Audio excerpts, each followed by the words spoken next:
Bonjour à tous. Ce matin, j'ai eu la chance de rencontrer en personne Anne Bouchard. Anne qui court, mais qui court, là. Anne, elle court des ultra-trails.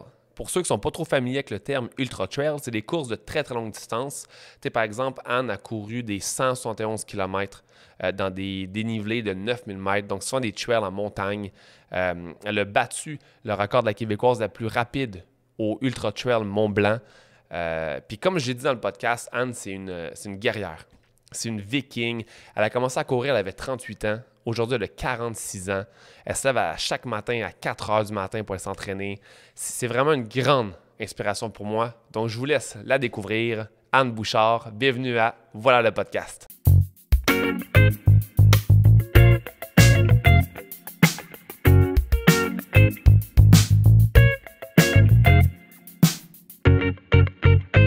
Bon matin. Bon matin, ça va bien? Ça va bien, toi?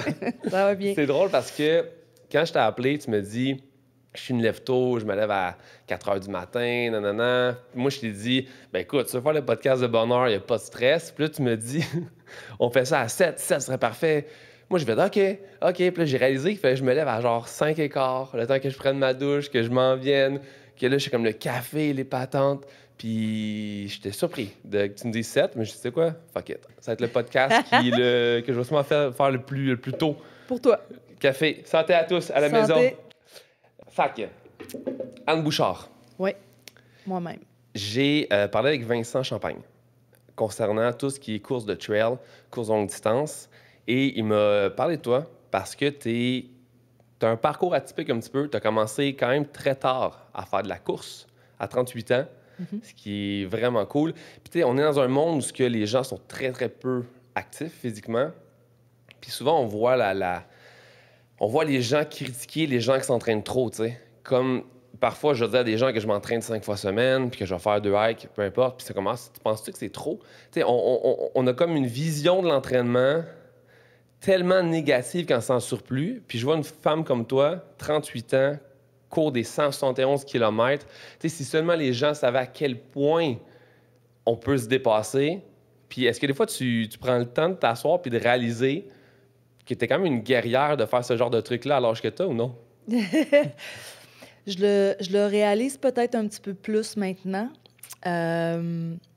Mais honnêtement, quand je me suis lancée dans la course de trail, et j'ai évolué quand même tranquillement, mais rapidement. Je dis rapidement, mais sûrement. Tu sais, je ne suis pas passée d'un 35 km à un 100 km à un 160. Là, Ouais. tu sais. Moi, j'ai respecté une certaine gradation annuelle. Mais comme ça a été mon secret à moi, j'ai des vies parallèles tellement à l'opposé l'une de l'autre que j'ai pas nécessairement amené mon monde corporatif dans le trail, puis j'ai pas nécessairement amené le trail dans le monde corporatif. Donc, tu sais, j'en ai pas nécessairement parlé. Je dis jamais que quand je m'en vais faire une course, tu sais, j'ai fait un 160 au mois d'octobre, puis c'est un collègue de travail qui suit mon Instagram qui le savait, tu sais, il a dit « Toi, Anne, t'as couru 160 en fin de semaine, tu sais? » Ben, je dis gardes oui. pour toi, dans le fond, je le là. garde pour moi. Je le fais pas pour arriver en champion au bureau le lundi matin. C'est pas ça ma satisfaction. Donc, le fait de l'avoir construit comme ça a fait que c'était vraiment un intérêt, puis c'était vraiment un épanouissement pour moi. De le faire pour moi, ça ouvrait, ça amenait Anne dans une nouvelle zone. Donc, tu sais, ça ouvrait les portes de l'épanouissement de de mon nouveau moi. Puis, fait que comme je le mettais pas en perspective, ben je reçois pas non plus le wow, tu sais, le like Facebook ou Instagram, Ouais. fait que je recherche pas non plus. Donc, ça m'a pris du temps à comprendre que c'était un peu hors norme. Je comprends. Ouais. Parce que, tu sais, Vincent me disait que tu étais un petit peu justement en dehors du radar. Que Ouais. vu que tu as une vie de carrière quand même très importante, Ouais. le fait que ton sport soit plus le à côté, mais que tu arrives à faire des temps incroyables pareil, c'est rare qu'on voit ce genre de truc-là. Tu sais, tu mets pas 100% toute ta vie dans la course, comme Mais plusieurs tu sais, athlètes. j'adore le coureur français François Daen. OK. Une de ses premières choses qu'il dit, puis je lui ai volé la phrase dans ma bio d'Instagram, « Je peux pas être juste une seule chose dans la vie. Mm. Je suis c'est d'être une mère. Puis ça, c'est la chose la plus dure que j'ai faite dans ma vie, être mère. Pas pour accoucher, mais pour guider des humains. Tu sais, tu deviens le pilier d'autres. Ah ouais. Tu sais, tes actions ont un impact sur son futur. Fait que, tu sais, ça devient... ça, c'est de la vraie implication dans ta vie. Qu'est-ce qui est le plus dur, élever des enfants ou courir 171 km? C'est beaucoup plus dur élever des enfants. C'est clair. Parce que, premièrement, tu sais, courir 160, là, tu t'embarques dans une course, si c'est pas ta journée. Moi, je suis allée m'entraîner en Europe, puis j'ai adoré leur philosophie de si c'est pas ta journée, mets le clignotant, débarque de la course, puis c'est pas grave, là. Est-ce que la mentalité est différente d'ici? Très différente. En Europe, très, très différente, la mentalité. Mais tout ça pour dire que, pour revenir à ta question, quand t'es parent, tu peux pas mettre le clignotant, là. Tu peux pas dire, un matin, ça me tente pas. Ah ouais. Tu comprends? Aujourd'hui, j'avais pas les enfants. Et que là, quand tu parles de guerrière, ben c'est ça, de dire, d'être conscient de ça, de dire, hey, ça, c'est mon vrai moi guerrier, là. C'est de faire en sorte que ces deux humains-là, qu'on fait un peu par instinct, puis c'est le cycle de la vie, puis c'est normal, puis tout ça. Ah, attends une minute, là. Eux autres, qui soient pleinement épanouis, là, chacune des actions que tu fais a un effet papillon sur eux. Non, c'est quelque chose d'avoir des enfants. Pas encore rendu là, mais pas encore rendu là. Peut-être courir avant 160 km. On fait après des ça... erreurs. Puis on fait des erreurs, hein? Moi, je peux en nommer plein d'erreurs que j'ai faites dans mes interventions avec mes enfants, tout ça, mais de se reprendre. Puis je pense que c'est la chose qui m'a le plus fait évoluer, puis ça continue là, de plus en plus. Ouais. Fait que, tu sais, je peux pas être juste une seule chose. Je suis ça. Je viens d'une famille où l'éducation était très, très importante. L'éducation d'assez haut niveau. Donc, il n'était pas question qu'un jour, je suis arrivée chez nous, puis je voulais faire tel diplôme, puis ça n'a pas passé. Là, ça n'a pas passé au conseil familial, tu sais. Fait que c'était clair que moi, il fallait que j'aille des diplômes universitaires, puis que, tu sais... Fait que, c'est vrai, c'est pas vrai dans la vie. Je pense pas que c'est vrai, pour être honnête avec toi. Là, je pense que tu n'as pas besoin de diplôme universitaire pour gagner ta vie. Là, mais moi, tu sais, ça a été ça, mon éducation. Fait que, tu sais, j'étais allée là-dedans. Puis je m'épanouis tellement dans mon travail, là, tu sais, je tripe tellement dans mon travail que c'est aussi ça important, mais il manque encore quelque chose. Puis l'aventure, le trail, c'est ça que ça vient compléter tout ça. Mais t'es inspirante parce que de pouvoir combiner deux choses comme ça, d'avoir une carrière vraiment de haut niveau comme que t'as, plus des courses super importantes comme t'as faites, puis d'avoir des temps incroyables, de combiner les deux en étant mère, en faisant ça à partir de 38 ans, le monde manque de Anne Bouchard. Faut qu'il y ait plus de gens gentil. comme toi, sans blague. T'es gentil. J'ai noté un peu qu'est-ce que tu as fait, puis si je me trompe, tu me le dis, OK? Tu as une vingtaine de courses à ton actif. Tu as remporté la première place aux 160 km de Bromont Ultra. Ouais. Tu as remporté le 100 km au Mont-Albert, où il y a des vents de 100 km sur le top. Ça a été une année assez particulière. Ah oui, je te jure, j'avais mes bâtons, là, ils étaient comme ça. C'est la première fois dans une course que je sortais... Tu peux le mettre sur... Je suis désolée. C'est mon erreur. J'aurais dû te dire de le mettre sur silencieux. Non, tu l'avais écrit dans ton courriel. C'est la première fois où je sortais mon... Tu sais, tu te demandes toujours un manteau, une membrane isolée, puis tu dis, pourquoi qu'on apporte ça, tu sais? J'ai sorti ça. J'ai sorti mes gants. Mes bâtons étaient comme ça. Ça a été une course de guerrier, effectivement. C'était horrible comment il faisait fret. Puis tu sais, j'étais tellement dedans parce que j'étais encore en première place. Puis là, on m'avait craqué sur le dernier ravito, record de parcours. Puis tu sais, il y a des fois, je me laisse Moi aussi, là, je suis humaine, là, même si je ne cours pas dans la performance, je me laisse attraper un peu dans ce jeu-là parfois. Fait que là, il m'avait full craqué, là. Puis là, j'étais en haut dans le brouillard, puis dans le vent, sur le top du Nicolas Albert, puis j'étais là, attends, je vois plus rien. Je suis gelée, stop, tu sais. Sors ton manteau, c'est le temps de sortir ton manteau puis de le mettre capuchon, gants, tout. Ouais, j'étais même pas capable de le zipper, là.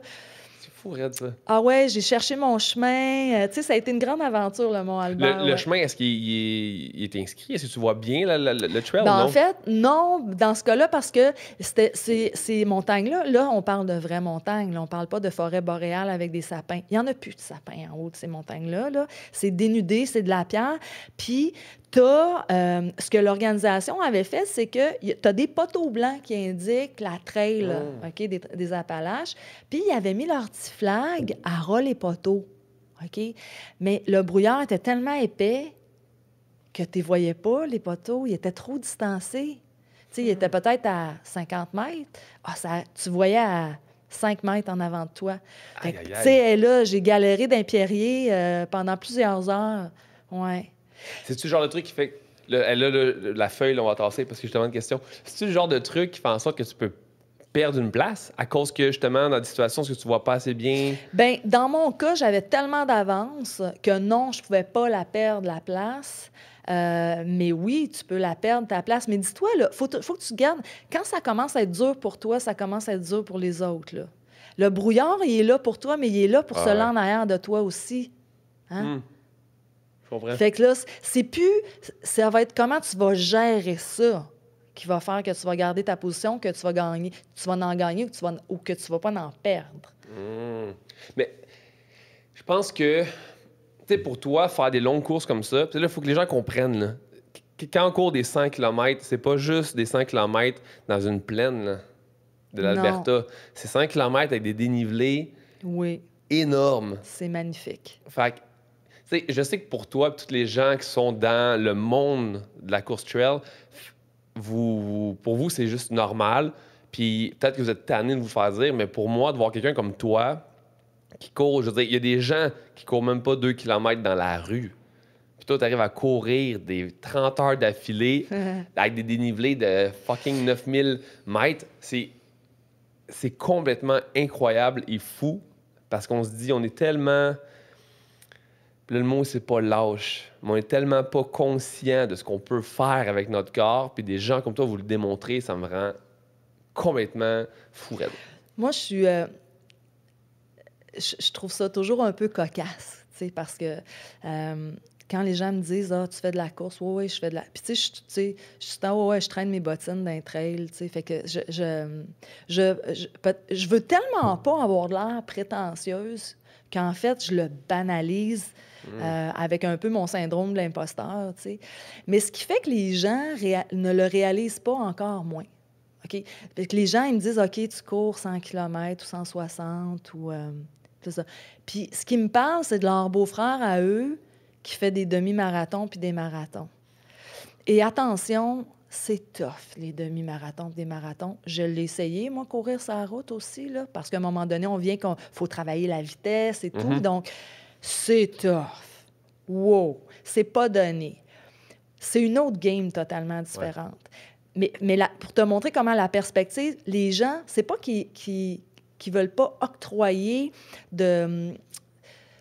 d'honneur à ce qu'on fait ou de mérite à ce qu'on fait quand on court des 100 km et plus, c'est qu'ils n'ont pas aucune idée de ce que ça prend. Ils ont juste la référence, c'est le marathon sur route. Et souvent, je riais parce que sur Instagram, il y a un Two Trail qui a posté, tu sais, c'est quoi les questions les plus drôles que vous vous faites demander, tu sais. Bien, moi, la question que je me fais demander, c'est « Tu fais pipi où? » Ah, t'as vu, moi, j'ai noté beaucoup de questions, puis celle-là, je l'ai pas notée. Oui, les gens, moi, ils me demandent « Tu fais pipi où? » Je leur dis, bien souvent, je vais demander la toilette des raccoons ou, tu sais, puis là, les gens, ils réfléchissent, ils cherchent à trouver une image de c'est quoi la toilette des raccoons sans réaliser que tu peux faire pipi où tu veux. C'est la nature, c'est ça. J'ai pas pensé à ça, pipi. Oui. Crime, c'est con. Mais vas-y donc, tes questions, ça va être drôle. Attends, j'en ai plein, là. Okay. J'aurais pas le temps de tout passer. J'ai 2 pages. C'est sûr qu'on va manquer de temps. Mais c'est pas grave. Fait que 5 km Mont-Albert avec des vents de 5 km sur le top. Ouais. 80 km du North Face Endurance Challenge Washington. Ouais. Aussi. T'es arrivé 29e au 170 km du ultramarathon Mont-Blanc, qui est comme le plus prestigieux des ultra-trails. Je dis ultra-marathon, ultra-trail, désolé. Ce qui est le meilleur temps qu'une Québécoise a réussi à faire. Oui, c'est une performance historique. Mais j'ai aussi le record du parcours du BU sur le 160. J'ai pas noté celui-là. Oui, ben, je pense pas qu'on l'a écrit à nulle part. Là. Non? Ben, il y a comme un site web que j'ai vu qui avait toutes tes courses. Mais il y en a plein d'autres, en fait. C'est sûr que j'ai toujours un... C'est rare que je ne vais pas en Amérique accéder à un podium. Okay. Puis en Europe, c'est sûr que là, la game est un petit peu plus compliquée. Souvent, tu sais, moi, là, j'ai beaucoup d'amis à Annecy présentement. Eux, ils ont le meilleur des deux mondes. Autour du lac, ils vont pouvoir faire tous leurs intervalles à 5-6 degrés, pas de neige, tu comprends? Ils sont dans le gros travail de vitesse. Puis, ils vont faire de la belle endurance en ski de montagne à 3000 mètres d'altitude, tu comprends? Ils sont bien Donc, situés, les autres. Là. ils ont le terrain de jeu vraiment pour performer dans ce genre de trail-là. Nous, on a de la belle dénivelée qu'on peut vraiment s'entraîner. Puis moi, là, je la travaille beaucoup plus, la dénivelée, depuis que je suis allée m'entraîner là-bas à Val-Thorens. Mais c'est plus naturel pour eux parce que c'est déjà leur background, tu sais, d'être dans les montagnes. Et c'est ça, ouais. Fait que c'est plus compliqué, mais tu sais, avec l'UTMB puis avec mon expérience à Val-Thorens et mon coach présentement, c'est Adrien Séguret, en fait, qui est un des grands coachs de trail de l'Europe, qui coach aussi l'équipe Adidas en Afrique. OK, cool. OK. À Iten, la ville des champions. Donc, tu sais, veux pas, je suis dans sa philosophie, puis Adrien, oui, il est venu ici au Québec, il est venu voir mon hiver, tu sais, parce que nous, on a 6 mois où on a un peu moins de qualité d'entraînement. OK? On arrive moins préparé, le terrain est différent, mais Adrien, il me fait quand même faire. Puis, tu sais, j'y parlais la semaine passée, on garde le cap, puis on est dans sa philosophie à lui. Puis, c'est pas parce que mes montagnes sont plus petites ou que j'ai un hiver à passer à travers ou un printemps, je te dirais que le printemps est plus dur, qu'on continue le travail dans sa philosophie pareil, puis on continue à améliorer la performance. Tu sais. Ouais.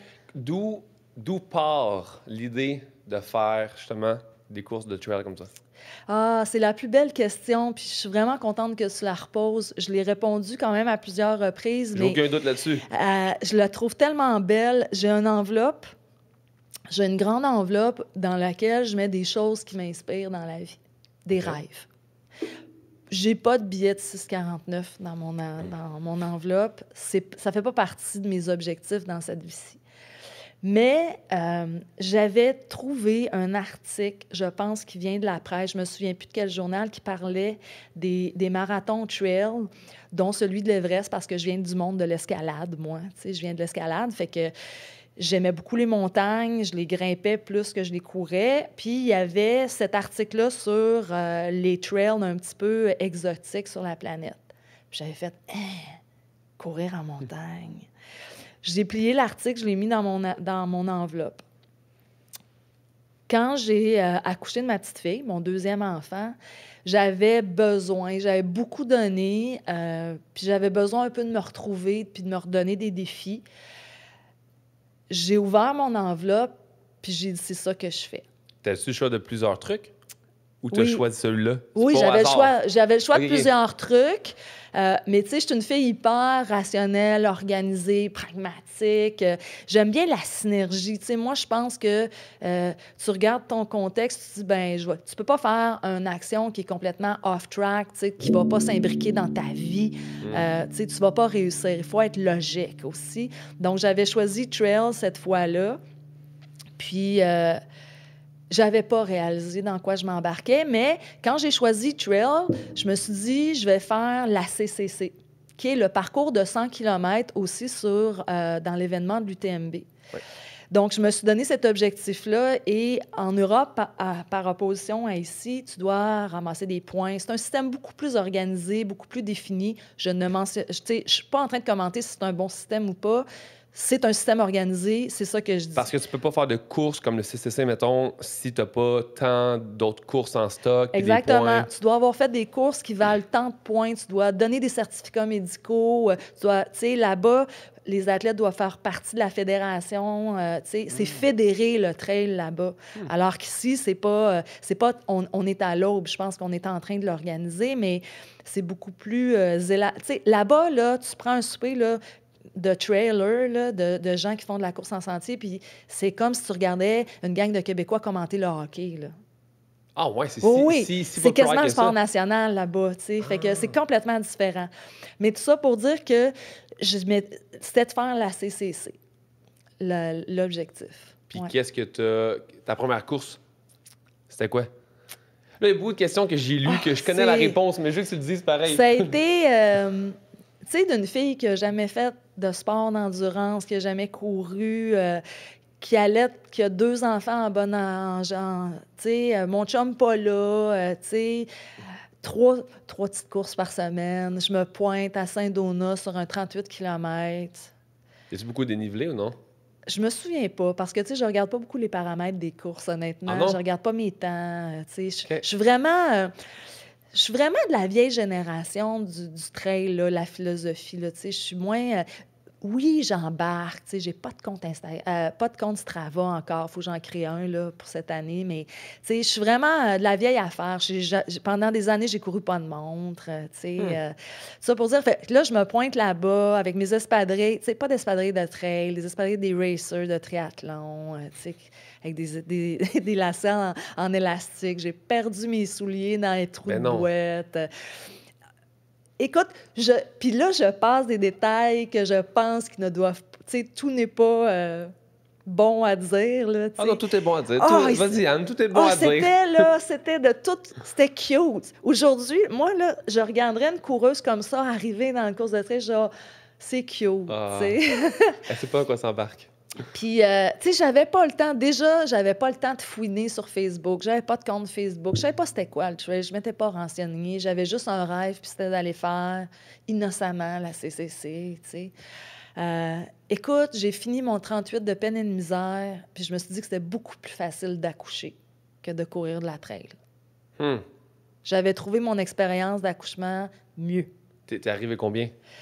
Je le sais pas. T'as pas checké? Non. Ben, pas diamant, en tout cas. Non, c'est sûr que là, je check pas non plus, mais comme je sais toujours que je suis... Ben, tu sais, c'est facile. À un moment donné, j'ai-tu vraiment besoin de regarder mon temps quand je finis première ou deuxième? On s'en fout du temps. Tu comprends-tu? L'important, c'est t'as-tu appris quelque chose?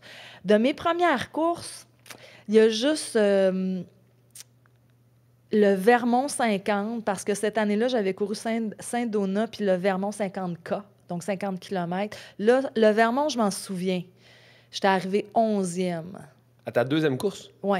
Ben, quand même. Oui. C'est un bon début. Je sais pas. L'important, c'est que j'avais réussi à finir, tu sais. Mais pour te donner une idée, tu sais, moi, je fais à peu près... Je regarde le gauge, qu'est-ce que j'ai amélioré, tu sais, les fois où j'ai regardé les temps. Puis tu vois, je me souviens plus du temps du Vermont, mais je sais que 3 ans ou 4 ans plus tard, j'étais allée faire le 50K de Washington, puis j'ai amélioré mon temps de 2 heures. Wow! Fait que ça te donne un range, là. Justement, au début, c'était quoi ta faiblesse? T'avais-tu une faiblesse dans laquelle t'as dit... Oui, ben oui. Ben oui. J'en ai encore plein, évidemment. là, tu sais. Ben, à ce moment-là, quelle faiblesse t'as su comme travailler puis améliorer? Bien, à ce niveau-là, c'était vraiment de construire l'endurance, là. Tu sais, moi, je n'étais pas une athlète de rien. J'étais une touriste, j'étais nowhere, là. J'avais jamais fait... Moi, j'ai fait du patinage artistique, OK? Puis j'ai fait de l'escalade. Tu comprends-tu qu'il y a c'est pas des précurseurs de courses de trail? C'est-tu le corps qui te lâchait, l'endurance ou Oui. le mental? Les deux. Les deux? Absolument les deux. Ben oui. Fait que, tu sais, ça a été de construire ça. Puis, c'est ça. Ça a été de construire ça au début, d'augmenter les distances. Puis, à un moment donné, ce que je me rendais compte, en parlant encore une fois avec un Français, qui m'a dit, la différence, c'est pas... Oui, il y a la vitesse. Je suis d'accord avec toi, la vitesse, c'est important. Mais plus tu vas dans les longues distances, la différence entre le premier et le 15e, c'est ton pourcentage de marche. Puis là, j'ai comme dit, c'est vrai, tu sais, nécessairement, tu es obligé d'un peu de marcher, là, tu n'as pas le choix, tu sais. Et c'est là que j'ai ouvert un peu mon esprit à qu'est-ce que j'aime faire, qu'est-ce qui me nourrit pendant ces heures-là de course. Puis ce qui me nourrit, là, c'est le pas de course. Le pas de course. Puis là, tu te dis, c'est magique, le pas de course, là. Le pas de course, là, tu sais, tout le monde dit, c'est pas naturel, on n'est pas fait pour courir. Au contraire. On est des êtres fabuleux pour courir. Ben, plein de monde, tu sais. Contrairement, on a un talon, on met le talon à terre. Ben, moi, je le pose pas trop, le talon par terre, maintenant, quand je cours, mais tu sais, la course, là, ça, puis les patates, puis tu pourras me poser les questions que tu veux sur les patates, ça a sauvé le monde, là. Ça a fait partie des éléments qui sont arrivés dans l'évolution de l'humain qui fait qu'on est encore là aujourd'hui. Ah oui, pour se défendre. Tu sais, absolument. Pour chasser, pour... Absolument. Hey, lui qui me dit qu'on n'est pas fait pour Tu sais, courir. on n'a pas de poids, tout notre système, notre mécanique, notre système de transpiration, respiration et tout ça fait qu'on est capable de courir des distances incroyables. Tu comprends? Parce qu'on régularise notre chaleur, on est capable de respirer aisément et tout ça, notre posture debout. Mais, fait que le pas de course, puis ce moment fabuleux de lévitation que tu touches pas le sol, tu sais. Par opposition au pas de marche, où là... Tu sens l'impact à chaque fois. Je te dirais pas que je suis la personne la plus patiente au monde.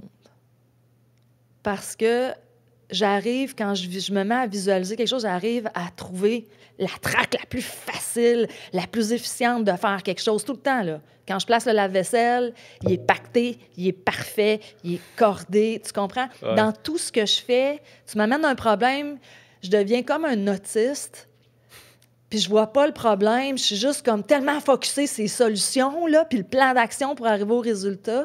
Fait que ça a été la même chose avec la course. Je me suis dit, ben je peux travailler comme je veux, là, je peux m'entraîner 18 fois plus. Mais l'important, c'est de courir plus. Mon pourcentage de course doit augmenter. Et puis, c'est encore ça. Quand je travaille sur une distance, maintenant, je travaille beaucoup plus de paramètres qu'au début parce qu'Adrien m'amène à travailler tous ces paramètres de course-là. C'est pas juste l'endurance, courir. Tu as de la résistance, tu as travaillé ton muscle en excentrique, tu as de la vitesse maximale aérobique, tu as de la vitesse maximale aérobique ascendante, tu as de la puissance aérobique. Il m'amène dans toutes ces sphères-là qui fait que nécessairement mon potentiel de course augmente. Mais c'est vraiment ça l'objectif. C'est de dire, ben je pogne un 160, puis c'est toujours, moi, c'est ça que j'évalue. C'est quoi mon pourcentage de marche? Parce que c'est ça qui fait que je suis contente de moi ou pas. Quand tu marches dans une course... Pour moi, j'ai une grosse aspect mental parce que quand je me mets à marcher, c'est comme je suis en train de perdre. Puis qu'est-ce que tu te dis pour partir à courir? Ah ben là, ça dépend, t'es rendu où dans ta course? Tu sais, généralement, moi, je vais très peu marcher sur les 50 premiers kilomètres. OK. Très, très peu marcher. Nécessairement, après ça, ça va dépendre de la raideur de la pente, mais tu vois, en octobre, j'ai fait le défi de 160 km, le Bromont Ultra, mais tu sais, un petit peu informel parce que avec la pandémie, on ne pouvait pas avoir un événement officiel. Puis tu sais, j'étais étonnée de voir que même à 80 km, je courais encore dans les côtes. T'as pas arrêté de courir? J'ai marché des petits bouts, mais tu sais, j'ai réussi à faire les 100 premiers kilomètres à peu près en 13 heures. Pour te donner un range, tu sais, j'ai les photos. Tu sais, je suis pas sur Strava, mais je sais qu'il y a des preuves à donner maintenant aujourd'hui. Oui. Tu sais, j'ai les photos de ma montre, là. Tu sais, je photographiais ma montre. Puis, tu sais, mon parcours Garmin est quand même enregistré, là, tu sais, dans Garmin et tout ça. Fait que, tu sais, puis après ça, ça va dépendre des facteurs, t'as tes facteurs mentaux. Souvent, quand la nuit arrive, on est plus lent. Il y a quelque chose de spécial de courir dans la nuit parce que, pense à ça, là, je sais pas, tu as quel âge, là, disons 25 ans. Mais ça c'est fait gentil, 25 ans. Ça fait 25 ans que tu dors la nuit. Ah ouais. OK? Fait que neurologiquement, ton corps, il te dit dodo. « Hey, man! Qu'est-ce que tu fais là? Va te coucher! » tu sais. Puis mentalement, c'est la même chose. Ça fait 25 ans que tu fais ta journée, que vers 6h30, tu commences à cuisiner ton souper. Ouais. Tu t'assois dans ton fauteuil, tu prends ton thé, tu écoutes ta petite émission. Puis là, tu es en train de courir. Neurologiquement, il faut que tu convainques toute cette mécanique-là de continuer. Logiquement, le cortisol devrait être bas en soirée. Plus ça va, plus ça va dans le cycle du sommeil. Mais là, tout, c'est l'inverse. C'est rendu de plus en plus dur. Hey, non, on continue, tu sais. Fait que il y a ça. Puis d'en être conscience, déjà, ben tu arrives un petit peu à contourner ces effets-là. Mais quand même, d'y donner un certain respect. à ce processus-là, de dire, OK, on va aller un petit peu plus lentement, mais on va continuer quand même, tu sais. T'as-tu un moment qui est toujours difficile dans la course? T'es Ouais. à moitié, au Ouais. quart? Ouais. C'est quoi? Toujours. À 30 km, comme... C'est parce que, pense-y, mes entraînements ont toujours 30 km. Bien, l'été. Pas là, présentement, où je fais des entraînements d'intensité à haute fréquence cardiaque, où là, ça va peut-être être du 18-20 à peu près, tu sais. OK. Bien, l'été, ça devient du 30 souvent, tu sais, tout le temps, presque. Fait que, il y a un encore une fois, c'est la même chose. Il y a un cut-off neurologique. À 30 km, ton corps dit, OK, bien, d'habitude, on arrête. Ouais, mais là, on continue. Là, aujourd'hui, là, on continue. Donc, une fois que tu connais comme ta métabolique, ta neurologie musculaire, bien, tu es capable de mettre en place des stratégies. Fait que moi, à 30 km, je prends un gel. Tu sais? Ben non, kick. Non, non, oublie ça, man, on continue. Souvent, je vais mettre de la musique. OK. Pour le mental, juste je me mets à chanter. Je chante beaucoup. Moi, j'invente des chansons dans les trails. Impossible. Ouais. En pleine course. Ah oui, la totale. J'arrive au ravito. J'ai déjà fait chanter un ravito au complet, là, tu sais, à 80 km. C'est fou, We will rock you. Tu sais, fait que tous les bénévoles, tout le monde s'est mis à chanter, tu sais, puis c'est Wow. ça. Fait que tu connais tu sais, généralement à 80, puis là, à un moment donné, quand tu deviens habitué sur une distance, puis je dis ça, mais il y a des journées que c'est pas de même que ça se passe. Hein. Il y a tellement de facteurs dans un ultra qui arrivent. Puis c'est pas juste les facteurs de cette journée-là, c'est les facteurs des 2 semaines avant. Puis probablement que ton esprit, elle, là, elle a aussi le facteur de la semaine après. Puis là, tu essaies de tout builder up puis d'avoir ta journée parfaite. À un moment donné, ça prend beaucoup de conscience dans tout ce processus-là pour que ça soit la journée parfaite. Puis après ça, il y a une résilience sur le plan. C'était quoi ton plan aujourd'hui? Il t'arrive plein d'affaires, c'est pas comme tu veux, c'était pas ça que tu avais planifié, finalement tu as mal au ventre, ou tu as ça, ou, tu sais, moi, des fois, je m'emballe, j'oublie de manger, j'oublie de boire. J'ai déjà fait un 80 avec 500 ml d'eau, tu sais. Hein? Je suis un chameau, j'avance, tu comprends-tu? Fait que j'ai pas besoin de ça. Fait que, tu sais, à un moment donné, sauf qu'à un moment donné, plus que tu augmentes ta vitesse, plus que ça t'en prend de l'eau si tu veux la garder, ta vitesse. T'sais. Bon, j'apprends. Mais si tu me mets en petite zone 1 pendant 80 km, ouais, je suis capable de rouler longtemps sans eau. T'sais. C'est quoi une zone 1? La zone 1, c'est ta zone d'endurance fondamentale. OK. C'est ta zone que tu peux aller très, très longtemps. C'est ton pourcentage de ta vitesse maximale aérobique que tu es capable là, de perdurer très, très longtemps. 80 km, là. Oui, facilement. À peu près. Puis tu vois, à 80, bien là, il y a un petit cut-off parce que généralement, puis là, encore une fois, ça dépend à quelle heure la course a parti. Si ta course, elle part le soir, comme à l'UTMB, puis tu arrives le matin, puis tu as 80 km, tu es à Courmayeur, en Italie, au cœur des Alpes italiennes, tu regardes le soleil se lever, il n'y a pas de down là-dedans, là. Il n'y en a pas de down là-dedans. Mais ça, je veux dire, est-ce Mais que à le 80 fait que... km au Québec, quand la noirceur arrive, il y a un petit down, là. À quel point la place où ce que tu cours a un impact sur... Incroyable. Ah ouais? Oui. Puis, tu sais, moi, là, j'ai 46 ans. Je sais même plus quel âge que j'ai. Je le compte plus. À chaque année, je me trompe, puis mon chum, il rit de moi. T'sais. Mais là, je pense que j'ai vraiment 46. J'ai-tu vraiment... Tu sais, je suis rendue à un point dans ma vie où je vais aller faire des courses qui me plaisent. Des courses, des parcours qui m'apportent quelque chose, tu sais.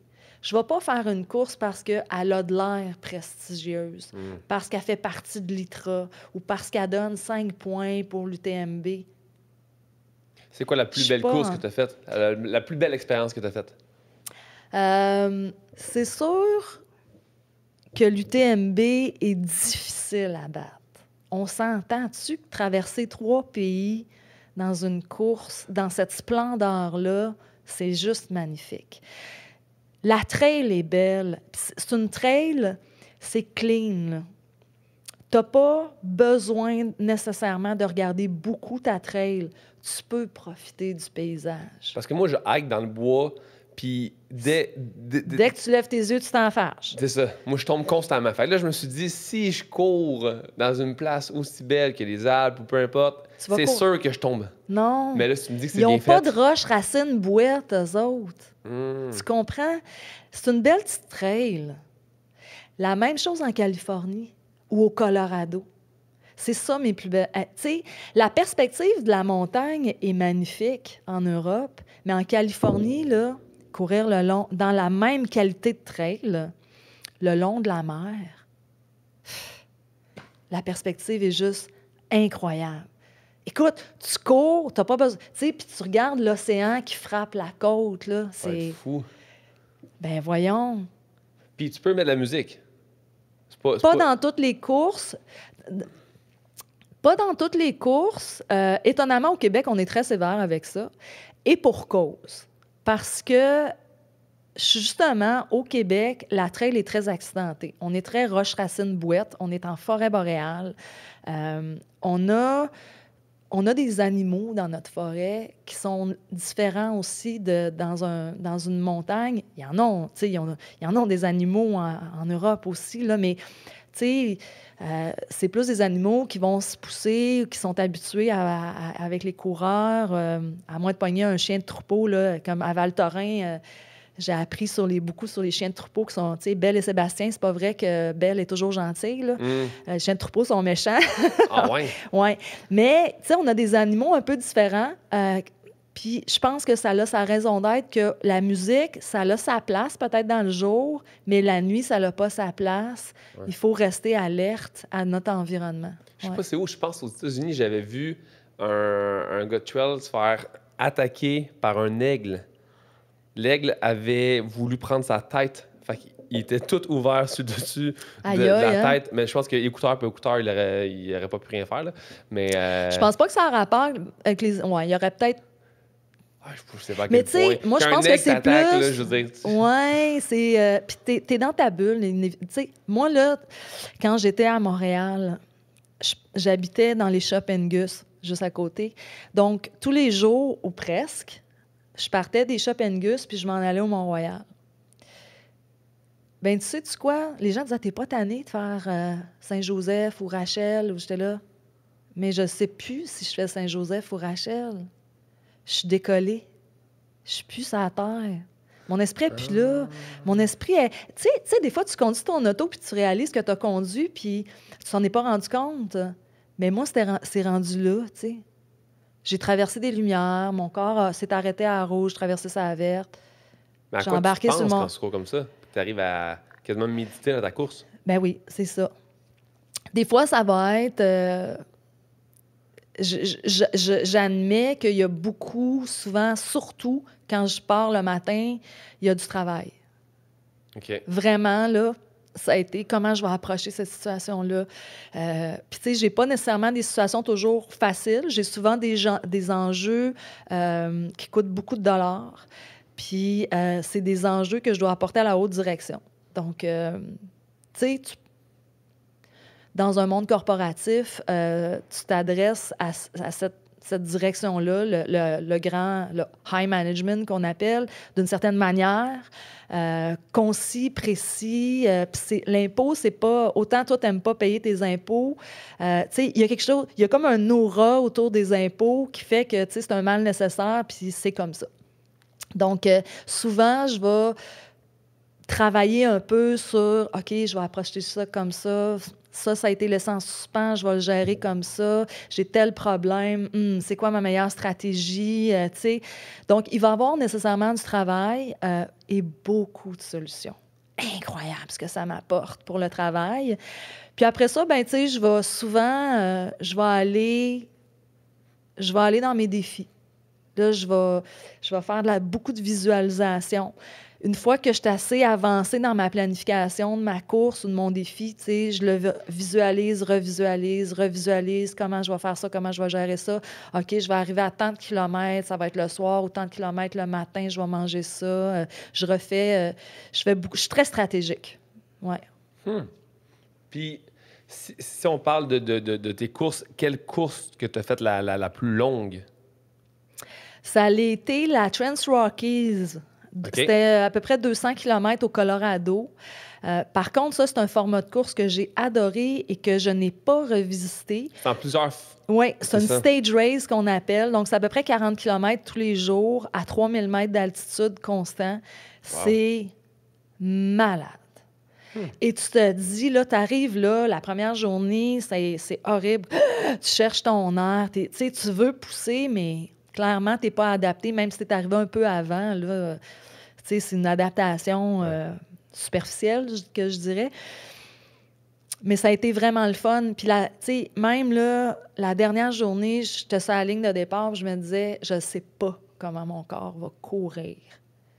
Et j'ai été fascinée. J'ai vu, tu sais, l'année que j'ai fait la Trans-Rocky, j'étais avec Jen Shelton. C'est une légende du trail running américain. Elle fait partie de Born to Run, le livre. OK. Puis, écoute, je l'ai vu partir en flèche. Puis, tu sais, je me suis dit, hey, embarque. Puis, j'ai juste embarqué dans sa foulée, tu sais, puis j'étais fascinée que mon corps, il court encore, tu sais. Mais c'est quand même un sport qui est hyper individuel. Tu es seul souvent là-dedans. Ouais. Puis moi, genre de gars que si tu me dépasses à une course, c'est sûr que je vais tout faire pour te redépasser. Puis dans une trail qui est vraiment long, il faut que tu gères ton énergie justement pour pas te laisser comme... Tu sais, Adrien, mon coach, Adrien, m'apprend énormément de choses. Et puis, ça devient de se le faire dire, une chose, le savoir, mais l'intégrer avec sagesse, ça, c'en est une autre. Il m'a dit, Anne, dans une course, il y a des hauts puis des bas. OK? Ça l'oscille. Tu dois savoir surfer les hauts puis gérer les bas. Puis après ça, tu as le niveau 2 de ça qui fait que le coureur, les autres coureurs, là, leur courbe, lui aussi, il fait ça, mais pas en même temps que toi. Fait que quand quelqu'un te passe ou te dépasse, puis tu es dans ton bas, puis lui, il est dans son high, c'est correct. Oui. Il va avoir oui, un ça bas gratte. Oui, ça Mais gratte. c'est ça, quand tu sais pour gérer ça. Mais sois patient. Tu sais pas. Puis là, j'en ai une belle histoire là-dessus. Washington, D.C., 50K, dans un North Face Challenge, je ne sais pas quelle année, là, encore une fois, comme je te dis, le temps n'est pas une notion que je gère. Je ne sais pas c'est quoi le temps pour moi. Puis c'est pour ça que j'ai couru pas de monde tellement longtemps. C'est pas quelque chose que je contrôle, le temps. Je sais pas quelle date qu'on est, je sais pas quel jour qu'on est, je vis, tout simplement. Mais tout ça pour dire que j'étais un peu à la bataille avec une autre femme. Tu sais, on se passe, on se dépasse, on se passe, on se dépasse. Là, elle me passe dans une descente technique, on est d'un caillou.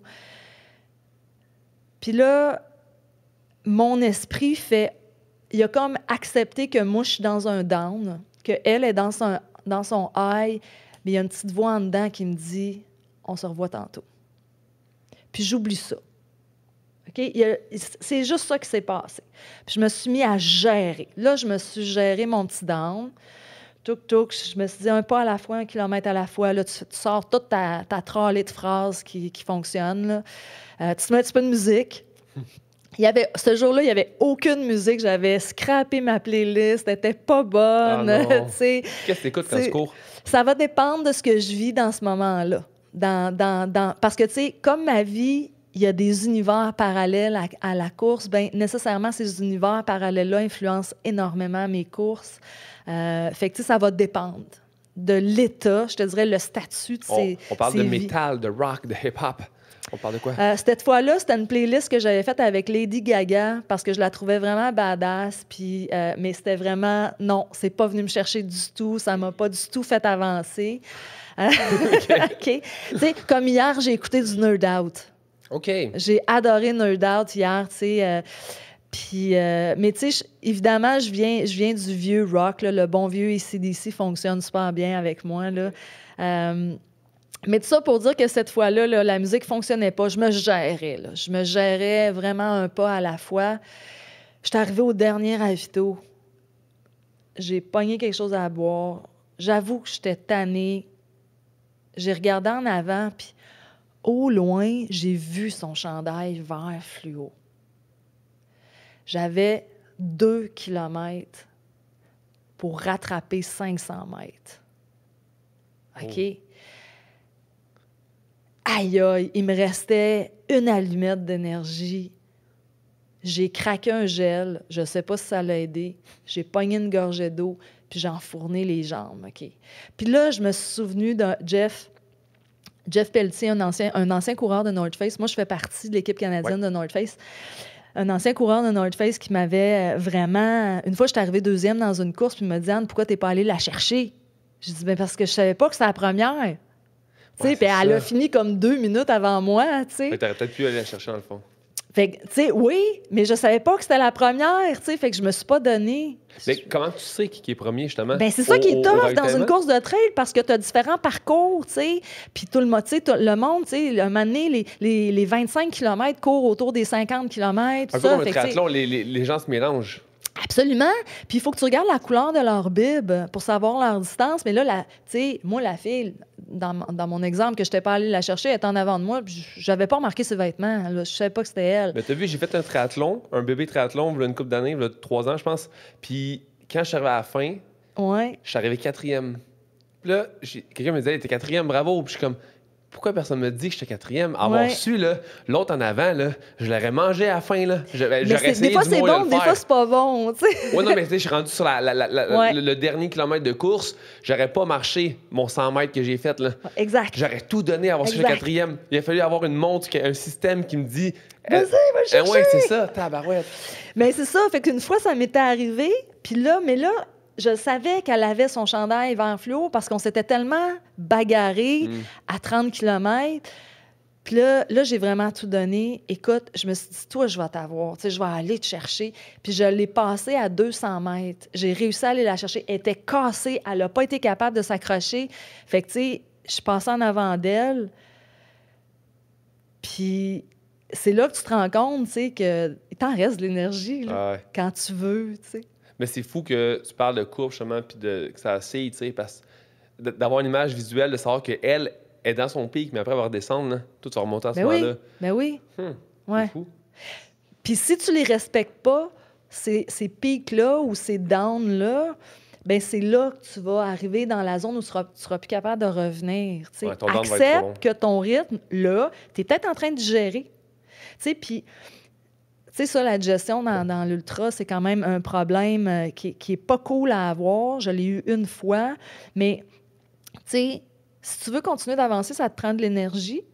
Puis, en considérant que tu as à peu près 20 à 30 d'apport sanguin à ton estomac, il faut que tu lui laisses le temps d'absorber, de digérer, puis d'absorber les nutriments, puis tu vas repiquer par en haut. Mais respecte ton estomac, respecte ton... Puis ton rythme un peu plus lent. Continue d'avancer. Fais juste respecter le moment. Qu'est-ce que tu manges dans tes... Des patates. C'est là, les patates sanguines là.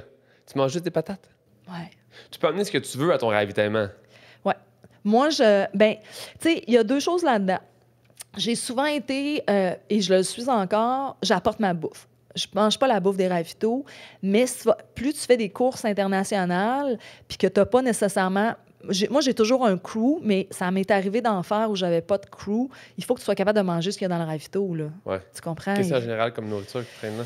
Ben, je trouve que c'est pas tant de la bouffe énergétique. Tu sais, t'as des chips, des sandwichs au beurre de peanut, des Skittles, tu sais, des jujubes. Tu sais, c'est pas...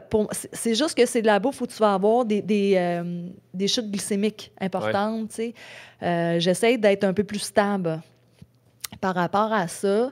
Mais j'ai souvent mon crew avec moi, puis moi, ça fait partie de mon aventure d'apporter mon équipe de soutien avec moi. Ouais. Des patates. Fait que je me fais des patates, je mets ça dans des thermos, puis je mange des patates. Puis là, tu vois, j'ai découvert... je me suis mis à réfléchir à ça. Je disais ça à la tante d'une de mes amies qui me posait plein de questions sur mes ultras. Puis je disais, ben, moi, je mange des patates. Elle dit, tu manges-tu des bonbons aux patates? Je dis, des bonbons aux patates? Mais quelle idée fabuleuse! Oui. Fait que dans le BU Ultra, dans le 160 du mois d'octobre, On a fait des bonbons patates. Fait qu'imagine, c'est comme parfait. C'est des patates, du sucre puis du beurre d'arachide. Wow. C'est le mix parfait. Fait que j'ai mangé des patates pilées avec du beurre puis du thon. Je mets une canne de thon pour avoir juste un petit peu de protéines, juste Ouais. un petit peu, parce que, tu sais, les protéines, c'est pas tant une source d'énergie, Non. mais ça soutient un petit peu plus. Fait que je mangeais un ravito, je mangeais des patates salées, puis un ravito, je mangeais des patates sucrées. C'est génial. Puis t'avances tranquillement. Est-ce que tu manges à chaque ravitaillement ou non? Non. Non. Tu manges un plus gros repas, mettons? Je vais manger à l'heure des repas. Je respecte le métabolisme que ça fait 46 ans que je fais. Que tu utilises. Je mange 3 repas par jour. Je pense que c'est pareil pour la bouffe, tu sais. Dans le sens que si pour toi, les patates, ça fonctionne, stick avec les patates. Puis quelqu'un d'autre, tu sais, qui mange des nachos, Absolument. mange des nachos. Je veux Absolument. dire, ton corps s'habitue avec ça. Puis même mentalement, je pense à l'incidence. Des fois, je m'entraîne, puis avant de m'entraîner, j'ai mangé quelque chose que je mange pas généralement.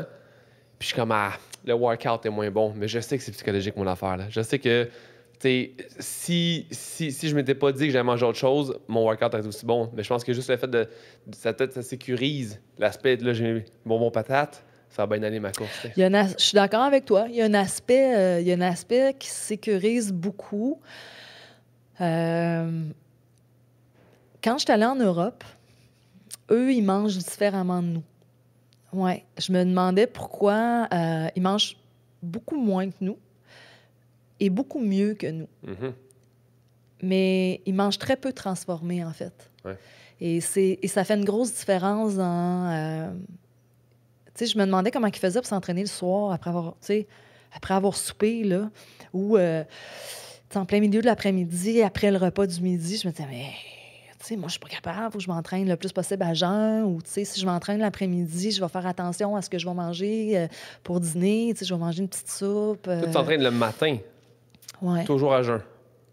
Oui, mais toujours à jeun si c'est de la zone 1. Donc, de l'endurance fondamentale pour entraîner mon corps à aller piger dans les gras. Ouais. Là, la joke, c'est « Oui, mais Anne, t'en as pas de gras. » Oui, je le sais, mais il en reste toujours. Tu sais. Mais c'est pour ça ma question par rapport à ta bouffe, les patates, mais je sais même vu que c'est beaucoup d'endurance, Je mange énormément de gras. mais le beurre de peanut dans tes bonbons patates vient utiliser te donner les gras que tu as besoin. Oui. Je mange beaucoup de gras, moi. J'ai pas aucun problème à mettre du beurre partout, dans tout. On te fait bien. Je suis à cuillère dans le pot de beurre d'arachide. Ouais, je mange beaucoup de gras. Des œufs, énormément d'œufs. Tu sais, les oméga 3. Tu sais, tout le monde me dit, tu sais, c'est un régime de cholestérol, là, tu sais, pour un médecin ordinaire, mais mais moi, ton c'est... sport moi, je- nécessite beaucoup Absolument. de gras. Fait que je veux dire, ça va avec ton sport, tandis qu'un Puis t'as besoin des powerlifter prend gras. plus de glucides. Fait que, tu sais, Ouais, puis tu as besoin des gras pour absorber les nutriments. ouais. Fait que, tu sais, c'est pas tant la protéine que le gras puis les nutriments, moi, Mais que ça, je je pense focus. que c'est vraiment un concept que les gens ont mal compris. Je pense qu'il y a eu une guerre au gras, tu sais. Ouais. Fait que là, les gens associent c'est gras, fait que j'ai du gras, mais il y a une méga différence entre les lipides que tu manges puis ta masse graisseuse, ça n'a aucun lien, en fait, là. T'sais, on s'entend, là. Puis on manque de bons gras. T'sais, on parle d'amandes, on parle d'avocat, on parle des œufs, absolument. on parle de poissons, on parle de gras de qualité. Je ne parle pas Absolument. de gras transformés ou d'huile de canola dans les patates frites. Là. On parle de nos gras. Puis il faut que les gens comprennent que ce gras-là est essentiel et bon. Ça aide à tes hormones. Il y a tellement de bénéfices à manger du bon gras. Puis de couper dans tout ce qui est transformé, dans les pains, dans les farines, Parce que ça, c'est un autre débat. C'est un autre débat, la nutrition. Puis encore une fois, tu sais, il y aura toujours... tout le monde a sa recette. Tu vas dire, moi, ça marche comme ça. Oui, ça marche comme toi, mais ça ne veut pas dire que c'est une règle absolue universelle. T'sais. À quoi ça ressemble une journée de nutrition pour Anne? Qu'est-ce que tu manges dans une journée, mettons?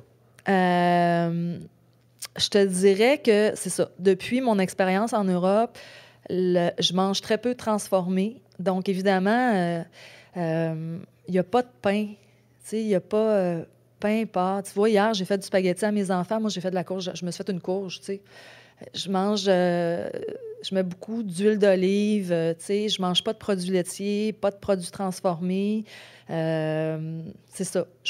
Mais je peux manger 2 avocats, là, tu sais. Ouais. Est-ce que tu calcules tes calories? Jamais. Ben J'ai pas non. le temps. Ça fait pas ça. Voyons. C'est qui la fille Courtney? Oui. Quoi? Ouais. J'oublie son nom. The water. Oui, elle qui mange nachos, bière, qui regarde Ouais, on jamais. est tous à la bière. Moi, je bois de la bière aussi beaucoup, là, tu sais. OK. Ouais, ouais. Tu penses-tu que ça... Avant une méga course, est-ce que tu fais plus attention ou t'es comme non, je garde le même mode d'alimentation que j'ai Avant une méga habituellement? course, non. Je vais être honnête avec toi, je fais très attention. OK. Surtout pour... Je veux pas m'empiffrer puis me sentir pas bien. Je veux comme... C'est plus dans une optique de nettoyer le système. Je comprends. Donc là, j'applique ce qui fonctionne pour moi de façon beaucoup plus rigide. Ouais.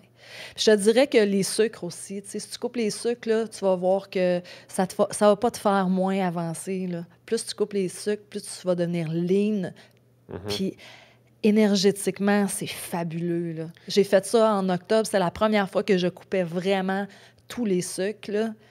Et j'ai été... Mais toi, tu manges quand même déjà bien, mais tu sais, j'ai plein de clients qui arrêtent de manger du sucre quasiment du jour au lendemain.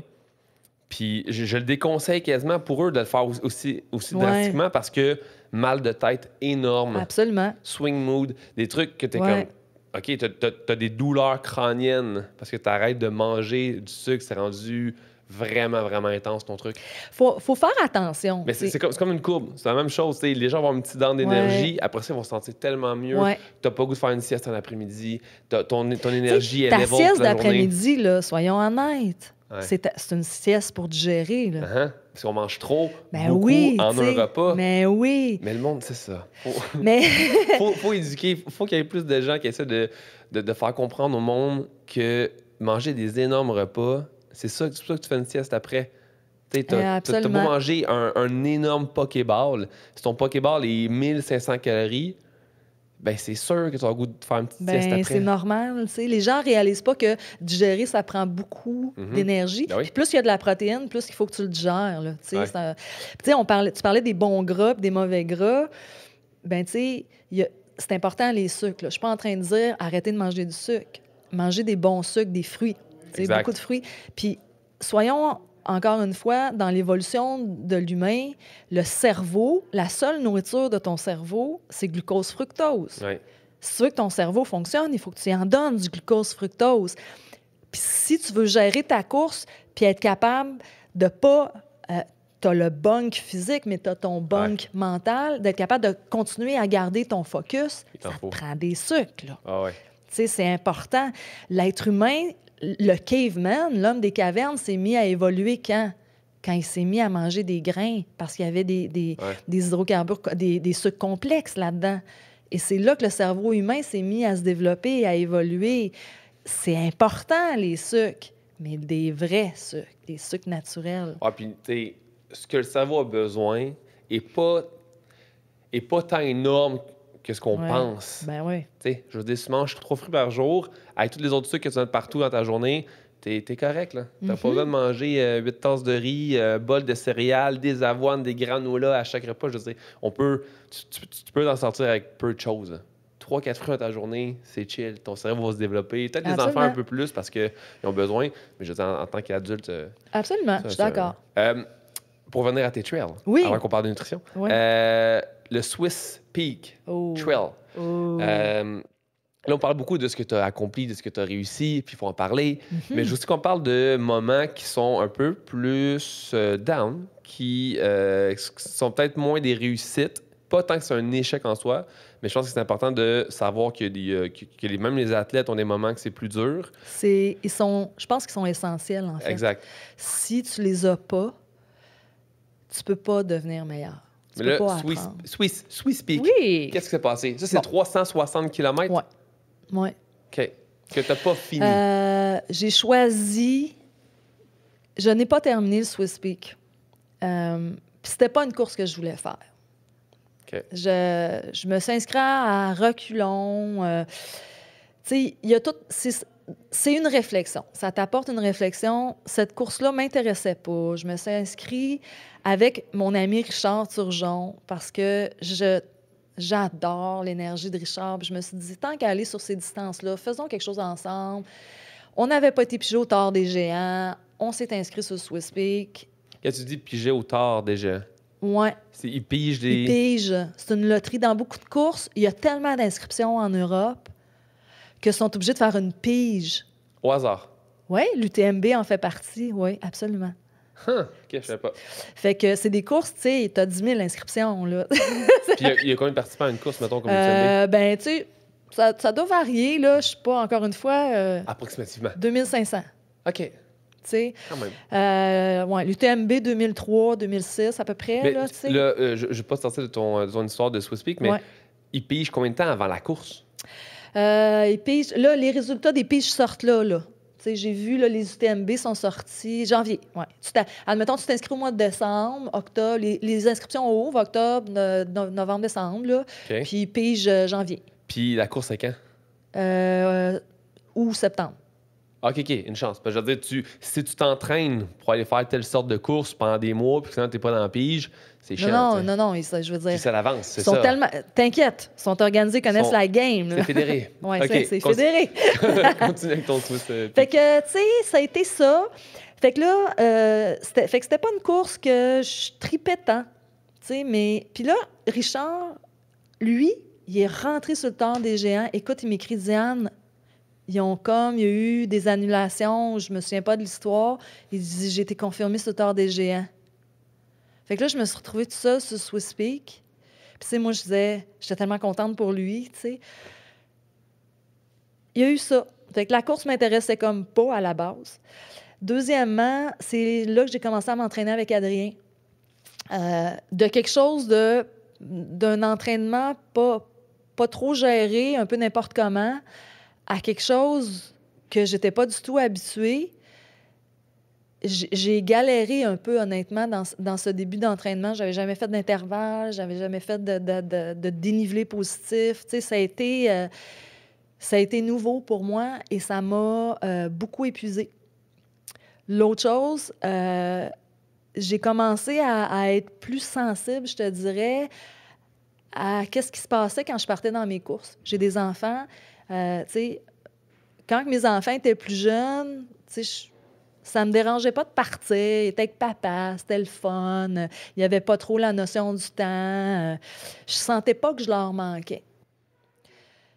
Là, je recevais des messages de mes enfants qui me disaient j'ai besoin d'un câlin. Puis j'en parle encore, puis ça me touche encore. Et c'est là que ça a commencé à me déranger mentalement. J'étais allée m'entraîner à Val-Thorens. Puis quand je suis revenue une semaine, puis après ça, je repartais 2 semaines. Puis dans la semaine, que j'étais épuisée, honnêtement, là, physiquement, tu sais, d'essayer de m'entraîner avec les champions de France, là, dans un terrain que j'avais pas, moi, en altitude à Val-Thorens. J'avais été pas bonne. J'étais pas capable de suivre ces champions-là. C'est normal. Puis là, je reviens au Québec, puis écoute, mon fils est malade. Il veut pas que je reparte. Mais je repars pareil, tu sais. Aïe, aïe. J'ai pris le taxi pour m'en aller à l'aéroport. Puis, tu sais, j'étais supposée d'être avec, justement, toute la gang d'Adrien, tous ces athlètes qui étaient sur le TMB, qui ont fait des super perfs, puis tout. Puis j'ai écrit à Adrien, j'ai dit, Adrien, je vais me prendre un hôtel tout seul, tu sais. J'ai comme besoin d'être seule, puis je suis fatiguée. Physiquement, là, tu sais, mon corps n'avait plus enduré que je pensais. Mentalement, j'étais pas là. J'avais pas le goût d'être là. J'étais arrivée en Suisse. L'événement avait pas d'énergie. Je me suis dit, tu sais, je vais me laisser craquer sur l'événement. Puis, tu sais, j'avais passé 2 jours sur le TMB, tu sais, à encourager les gens à faire les ravitaux. Puis là, j'arrive en Suisse, c'est mort. Il n'y a personne. Je me disais, c'est des villes fantômes. Il fait noir, il n'y a pas de lumière, il n'y a pas de vie. Je trouvais ça mort. Ah, ouais. Tu sais, j'étais allée sur le site une journée avant, j'étais allée chercher mon drop bag, mon numéro. Je regardais, je me retrouvais pas dans cet événement-là. Je comprenais pas. Adrien est arrivé. C'est Adrien qui me supportait dans cette course-là. Puis c'est un être exceptionnellement conscient de ses athlètes. Puis il m'a regardé, tu sais, puis il a senti là, que j'étais pas là du tout, tu sais. Puis là, juste avant le départ, il m'a sorti de l'enclos de départ, puis il m'a assis sur un petit muret de béton, puis il s'est mis devant moi, tu sais, puis il m'a dit « Anne, essaye de te faire juste plaisir, tu sais. » Puis il dit « Cours la première bosse. » Il appelle ça des bosses, tu sais. Il dit « Cours la bosse. Marche-la pas. Cours-la juste pour te faire plaisir. » Parce qu'il savait déjà, je pense, que je tripais pas, là. J'ai fait ça, puis ça a donné son effet. Il sait qu'est-ce qui me fait plaisir. Tu sais, j'ai couru la première côte, là, puis je me sentais bien, tu sais. Puis après ça, j'étais dans des trails, on traversait des pâturages de vaches. J'étais au cul des vaches. J'avais peur de me faire kicker par les vaches. Je voyais des vaches, je contournais des tas de marde de vaches, tu sais. Pour ravito en plein... Tu sais, j'ai fait la première base de vie qu'on appelle 55-60 kilos. Je me souviens pas. Là. Je repars. Des pâturages de vaches, des pâturages de vaches. Je suis dans le noir. Je traverse, je contourne des vaches. Et là, je commence vraiment à en avoir plein ma calotte, tu sais. J'arrive au ravitaillement. Puis là, je regarde les gens parler, qui marchaient, manger la bouche ouverte, de la raclette, puis de la tartiflette, excuse-moi. Puis là, j'étais là, non. Non. Je suis comme pas là du tout. J'ai zéro inspiration. Je suis en tête de la course, puis je m'en fous carrément. Ah, t'es en tête de la course en plus? J'étais en 3e place. Je m'en fous carrément. J'en ai rien. Tu comprends? Ouais. Ou j'en ai rien à cirer. Je vois juste mon fils. Puis la photo de ma fille qui m'a envoyée, avec son livre, j'ai besoin d'un câlin. Puis je me dis, rien à foutre de 360 km. J'ai-tu vraiment besoin de ça, moi, pour m'accomplir? J'ai pogné le téléphone. Je disais, Adrien, fini. Drop out. Je m'en vais. 100 km. Merci, bonsoir. Puis là, encore là, c'est là que tu te rends compte que tu es arrivé à un certain niveau d'accomplissement où... Mais j'ai essayé de changer mon billet d'avion, j'ai pas été capable de revenir. Honnêtement, j'ai été obligée de passer 8 jours encore là-bas. Ben oui, tu sais. Fait que ce que Adrien, encore une fois, personne incroyable, m'a accueilli chez eux, tu sais, puis il m'a amené dans tous les entraînements, puis tout ça. Il m'a fait vivre une super belle semaine, encore une fois, dans Haute-Savoie, en Savoie, autour du lac d'Annecy, dans les montagnes, les Aravis, incroyable, il m'a fait découvrir des montagnes, tu sais, puis... Tu sais, 3 jours après, je faisais déjà des entraînements d'intervalle autour du lac. Je me disais, ben tu sais, quand tu as couru 100 km, puis qu'après ça, tu fais un entraînement d'intensité, des intervalles longs de 2 km, tu dis, ben c'est parce que tu es quand même rendu à un certain niveau de course, puis celle-là, c'était pas pour toi. Point à la ligne, tu sais. Mais là, ce que ça m'a appris, c'est pas juste de dire, elle était pas pour moi. Il faut que tu ailles chercher qu'est-ce que cette expérience-là t'a appris. Puis elle m'a appris à mieux planifier le avant. Cette année, je m'embarque dans quelque chose de gros. La première chose que j'ai mise sur papier, c'est qu'est-ce qu'il faut qu'il se passe avant pour réussir qu'est-ce que j'ai décidé d'aller faire. Puis s'assurer que mes enfants sont bien, c'est la première chose, en top de liste. Top number 1. Qu'est-ce que ça vient de gros cette année? C'est encore confidentiel. OK. C'est un projet, il faut se réinventer. J'avais 6 courses internationales qui ont été annulées à cause du COVID. Encore une fois, ça a été une belle opportunité d'aller puncher dans ma faiblesse puis de dire « Hey, on va en venir à bout de cette faiblesse-là, tu sais. » Puis on l'a travaillé, puis là, je te dis, tu sais, c'est incroyable qu'est-ce que j'ai réussi à accomplir sans mes courses. J'ai poussé mes courses en 2021, puis là, on a regardé, Adrien puis moi, comment les courses allaient se dérouler. Ils ne se déroulent pas en fonction de, tu sais, c'est pas ça que je veux avoir d'un événement, moi, avec un masque d'en face, puis 10 millions de règles, pas d'équipe de soutien. J'aime tellement courir là, que c'est pas le genre d'événement que j'aime. Attends un peu, tu vas-tu faire un truc d'exploration, toi, là? Fait que là, on a tout poussé à 2022. les 6 courses, là, il me reste la Transvulcania puis le Grand Raid des Templiers, à voir qu'est-ce que je fais avec ces 2 courses-là, parce que les Templiers sont en octobre, puis la Transvue a été obligée d'être poussée en octobre. Fait que là, j'ai 2 courses en Europe le même week-end, au mois d'octobre. Le même week-end? Oui. Je sais pas qu'est-ce que je vais faire, mais tu sais, ça, c'est une autre histoire. Là, on n'est pas rendu au mois d'octobre. Là. Il reste plein de temps. Tu sais, il faut pas s'énerver. Mais toutes mes autres courses sont poussées à 2022. Qu'est-ce qu'on fait? Comment on se réinvente? Parce que, oui, en 2021, on n'a pas fait d'événement. On a décidé de puncher à fond l'intensité puis, tu sais, d'y aller à grands coups de cœur, comme on dit. Mais là, à un moment donné, on se rend compte que les événements, c'est aussi quelque chose de très motivant. C'est l'aventure. Outre le fait de s'accomplir dans nos courses, c'est très motivant d'avoir un projet. Ça nous motive à travailler avec nos enfants et tout ça. T'sais, on n'est pas une personne pareille quand on a un projet concret sur la table. Fait que il y a quelque chose que je voulais faire depuis longtemps. Fait que j'en ai parlé à North Face.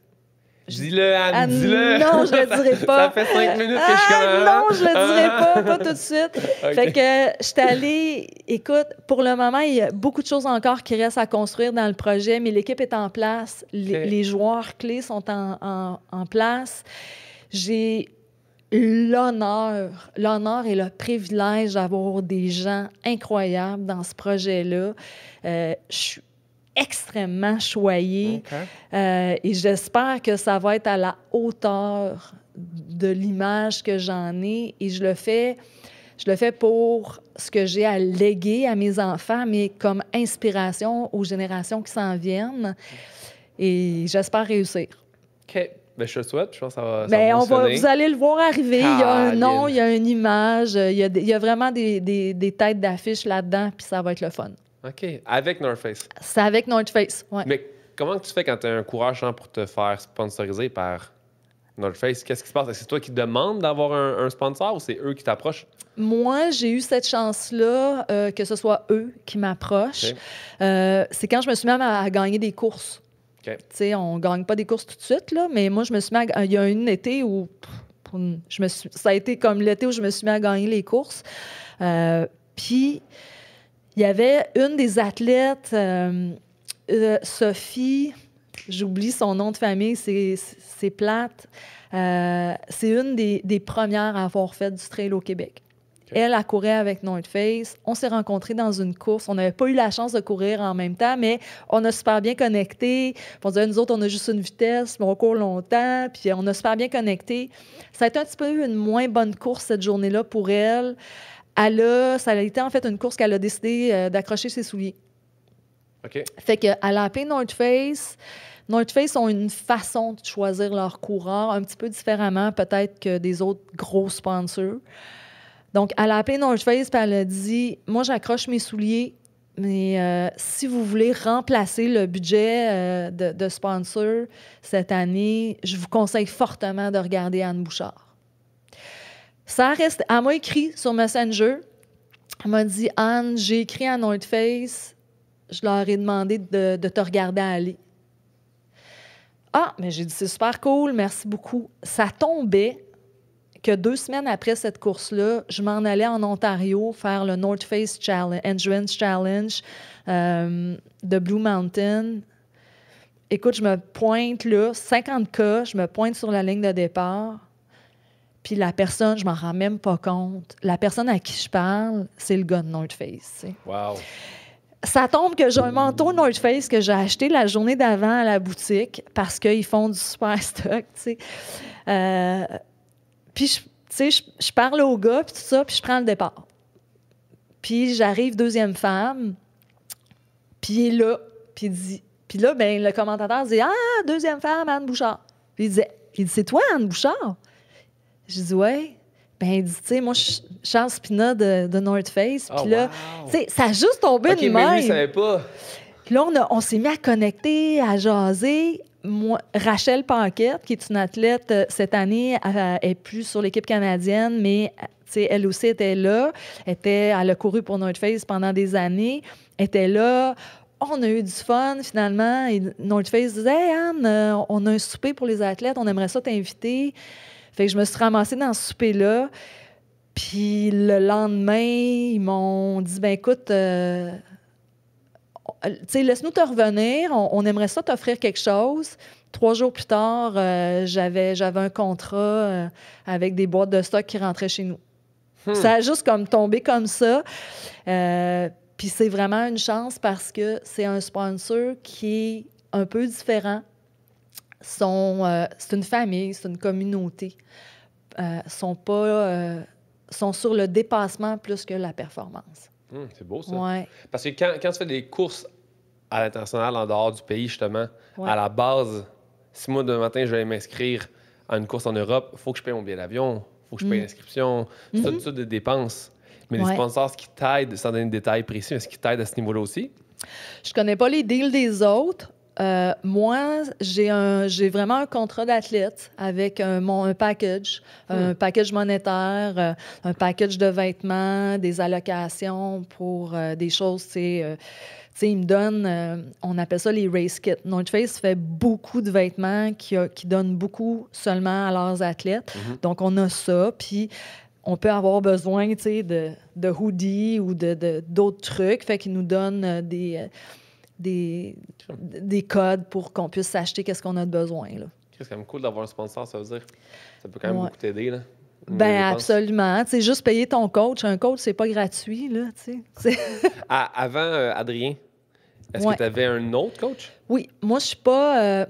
moi, j'ai appris beaucoup de Guy Laliberté. J'ai travaillé 10 ans pour le Cirque du Soleil. J'ai appris beaucoup de cet être-là.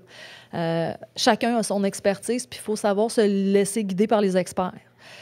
Moi, comme j'ai beaucoup de monde parallèle, je suis pas une experte de la course. Je viens pas du monde, tu sais, comme je te dis, je viens de l'escalade puis du patinage artistique, là, je connais rien à la course. Est-ce que ça m'intéresse est-ce que j'ai le potentiel d'apprendre? Oui. Est-ce que c'est soit que j'apprends à faire des intervalles, comment construire une séquence d'intervalles de course, ou je joue avec mes enfants. Entre toi puis moi, c'est quoi mon choix? C'est jouer avec mes enfants puis de payer pour un coach qui lui, va faire la séquence d'intervalle de course. Sûrement mieux en plus que ce que tu vas faire parce que c'est un coach, ça. Oui, tu sais, lui, il a étudié là-dedans, puis à l'université, puis, tu sais, moi, j'ai étudié en comptabilité puis en fiscalité. Rien à voir, là. Fait que c'est ça. OK. Si on parle un peu d'entraînement, justement, à quoi ça ressemble une semaine d'entraînement de Anne avant un énorme défi comme le UTMB ou peu importe? On monte le volume, mais tu sais, encore une fois... À quoi ça ressemble? Avant, c'était beaucoup d'heures. Non, puis pas tant. Tu sais, moi, je demandais toujours plus d'heures parce qu'au Québec, on est encore dans la philosophie du nombre d'heures puis du nombre de kilomètres. En Europe, ils sont pas tant dans cette philosophie-là. Ils sont plus dans la philosophie de la qualité. Ils enlèvent des heures et des kilomètres, mais ils les font beaucoup plus spécifiques, beaucoup plus de qualité. Et moi, la première chose qui m'a fascinée dans la séquence d'entraînement d'Adrien, puis même, là, je le challengeais. Je suis une fille hyper analytique. Là. Hey, Adri, t'es-tu certain que pour, admettons, ma première course que j'ai faite sous sa tutelle, c'était un 80 km. Puis je disais, t'es-tu certain qu'ils ont fait assez de volume? Là? Puis il disait juste, Anne, fais-moi confiance. Le protocole d'entraînement que je t'ai mis, c'est mon protocole pour mes élites. Ah, OK. Tu sais, je suis résiliente, mais je suis quand même analytique. Wow! Le matin de la course. Je dis, qu'est-ce que t'as fait? Comment qu'on fait pour avoir ce genre de jambes-là le matin? Tu sais, comment ça se fait? Je comprends rien, tu sais. C'est comme, pour moi, c'est de la magie. Fait que là, j'ai fait un 80 km en 8 heures, tu sais. Shit, quand même, hein? Tu sais, j'ai fait, je pense, c'était quoi? C'était 5,48 le rythme sur 80 km, tu sais, comme... Ouais. Moi-même, j'étais... comment j'ai réussi à faire ça? Puis là, la prochaine course, c'est une course de 160. Encore, c'était juste comme incroyable, tu sais. Je me disais, comment qu'on arrive à faire ça? Mais quand tu connais ça, tu arrives à aller jouer avec tous les types de fibres musculaires. En restaurer les unes, aller chercher les autres, faire de la surcompensation. chose que moi, je connaissais pas. Mes anciens coachs ne m'avaient pas fait faire ça avant. Tu sais. C'était juste du volume.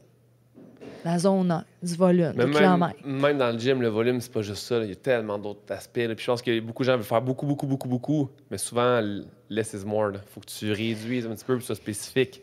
Mange moins, mais de meilleure qualité. C'est ça. C'est la même affaire. Ah ouais. Ouais. Puis... Fait que ça ressemble à quoi? Je te dirais, tu sais, encore une fois, Adrien, il est venu au Québec. Écoute, un moment donné, il m'envoie un entraînement, tu sais, d'un début, puis il me disait... Je veux que tu accélères au maximum de ta vitesse dans la descente. Je veux que tu joues avec les cailloux. L'instruction dans le plan, c'est ça. Jouer avec les cailloux. Jouer avec les cailloux. J'ai envoyé une vidéo juste parce que, tu sais, c'était l'hiver où il pleuvait puis que ça gelait, là. Puis que c'était une patinoire, tu sais. Fait que là, j'étais au Mont-Saint-Hilaire puis c'est une patinoire. Fait que là, j'ai dit, regarde, les cailloux, là, c'est ça, mes cailloux. Moi, j'ai envoyé une vidéo, tu sais. Là, il a comme dit, oh, attends un petit peu. Elle est au Québec, elle est en hiver. Pogner l'avion, lui, il s'en vient, il dit, moi, je vais comprendre c'est quoi son hiver, tu sais. Fait que, on a super ri, tu sais. Il a fait moins... Un moment donné, il embarque dans son char, il est au Québec, puis, tu sais, la température, c'est moins 23, tu sais. Il dit, c'est moins 23, tu sais.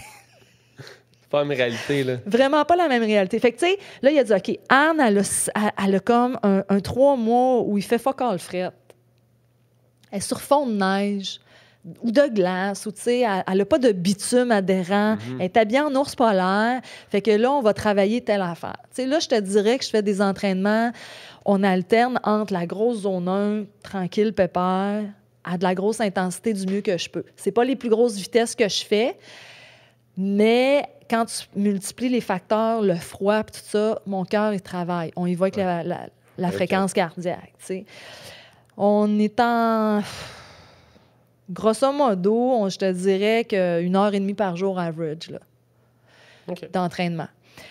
À l'approche d'un 160, tu sais, j'ai déjà fait un entraînement de 6 heures, 60 km.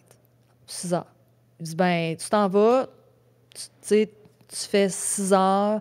Ouais, je te dirais que dans cette semaine-là, tu vois, j'avais fait un 6 heures le samedi, un 5 heures le dimanche. Je devais avoir fait plus ma semaine... admettons 4, 5, 6, comme 18 heures peut-être. Tu vois que, tu sais, moi, les gens me demandent, tu sais, maintenant, j'ai une montre parce que j'ai ma montre qui télécharge dans l'application d'analyse d'entraînement d'Adrien, qui est Play Sharp, qui est une application, évidemment, européenne. C'est une ceinture aussi cardiaque, je pense. Oui, je mets ma ceinture cardiaque seulement pour l'intensité, parce que là, moi, ça me gosse, là, sinon. Ouais. Tu sais, je ne vais pas partir 6 heures avec une, tu sais... Moi, j'ai un gros cœur.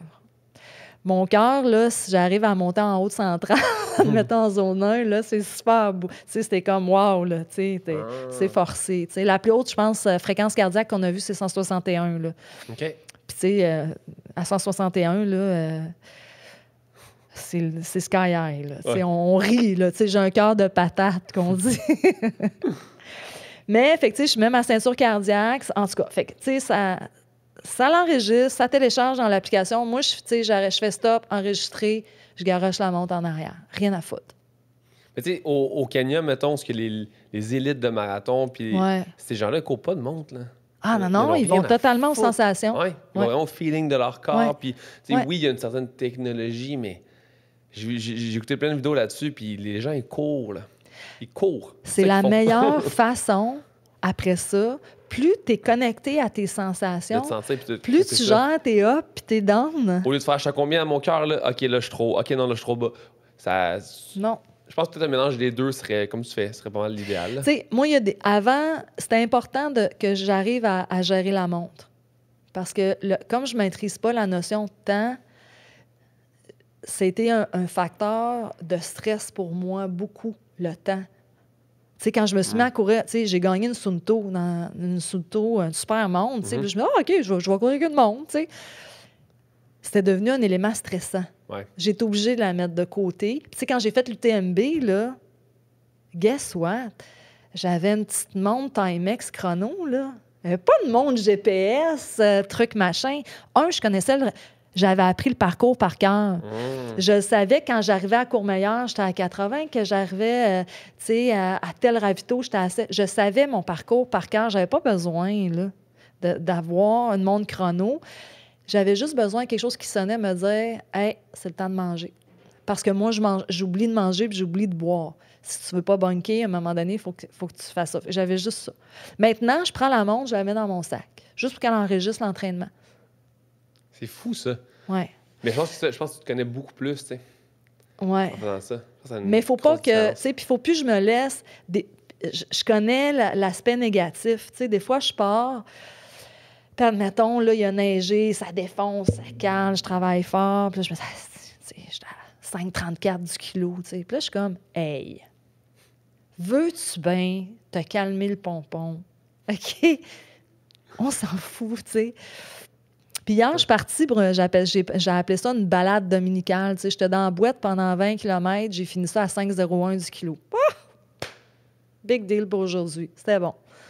C'était parfait. La montre était dans le sac, puis elle a enregistré mon affaire. Puis... Mais je pense plus ça va, plus autant en salle d'entraînement, autant que dans les sports, les gens commencent, même les coachs commencent à réaliser que le genre de good, le feeling good, là, faut que tu te sentes bien à ta course. Ouais. Puis si c'est pas la journée, c'est pas la journée. Puis si tout ça, ça compte, je pense. Faut qu'on sorte du faut que je sois en cut-off tout le temps. C'est rien de bon, là. Ta récupération sont pas bonnes, il n'y a rien qui va être bien. Même mentalement, tu n'auras même pas le fun d'aller courir ou aller faire du vélo ou faire peu importe le sport que tu fais. Fait que je pense que c'est important de te connaître. Puis que si une journée, ta montre, là, c'est pas ce que tu veux comme ça, on s'en crisse.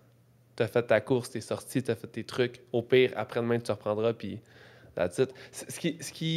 je suis totalement d'accord. Ce qui m'impressionne, c'est que, admettons que quelqu'un veut faire du powerlifting, tu sais. Ouais. La journée de la compé, Ouais. il va faire un PR qu'il n'a jamais fait en salle, avant, en général, tu sais, pour aller battre son record. Mais toi, je veux dire, tu cours, mettons, des 34 heures. Ouais. Mais avant ça, là, Ouais. le plus long que tu cours avant, c'est combien de temps? Ben, 6 c'est heures, ça. 8 heures? Ouais. 6 heures, c'est un gros entraînement quand même. Mais Parce t'imagines que tu... il faut que tu récupères de ces entraînements-là. Exact. Tu comprends? C'est pas vrai qu'il n'y a pas de récupération quand tu tapes 11 heures dans ta fin de semaine de course. Là. Tu sais, le lundi, là... Ah, t'es brûlé, là. Il y a des fois, le lundi, je me lève, je fais tabarouette, je me sens vieille. Ah, mais c'est pas grave, ça prend juste une journée. ce que je veux, c'est que si tu prends un sport en tant que tel, tu vas faire peut-être quoi? Un genre de 15 livres de plus que sur ton deadlift que tu as fait en préparation. Toi, tu fais 5-6 fois plus que ce que tu as préparé. Ouais. C'est ça que je trouve complètement fou. De faire, j'ai fait 6 heures, là, je vais faire 34. C'est un méchant step de plus quand tu te prépares à ça, même mentalement. Ouais. Ouais. C'est pour ça qu'il faut, tu sais, il faut prendre... quand tu fais de l'ultra, tu sais, à peu près quand tu fais un marathon, prenons le marathon, tu essaies d'aller augmenter le volume, je pense, à 80 de ta... ou 60, tu vois comment que ça ne m'intéresse pas nécessairement beaucoup, là. Tu sais, tu essaies d'arriver à 80 de ta distance de course. Mais tu peux pas faire ça pour un ultra. Mais il faut que tu essaies de monter le volume du plus que tu peux pour faire, admettons, d'enchaîner dans une semaine au moins ta distance. Tu sais. C'est ça. Ouais. Le volume total avec de ta la course. meilleure qualité. Oui. C'est fou. C'est fou. Avant qu'on passe aux 5 questions que je t'ai envoyées par courriel, que tu vas répondre, juste être sûr que j'ai rien oublié, parce que j'ai tellement de trucs. Oui, blessure. Est-ce que tu as déjà été blessé? Avant, j'étais tout le temps blessée. Il y avait toujours quelque chose. C'était... Avant Adrien. Avant Adrien. On salue Adrien. Adrien. Je touche du bois. Je pense qu'on n'est pas à l'abri. Il n'y a personne, il n'y a aucun sport ou aucune personne qui fait du sport, athlète, peu importe comment on se définit, qu'on est à l'abri de ça.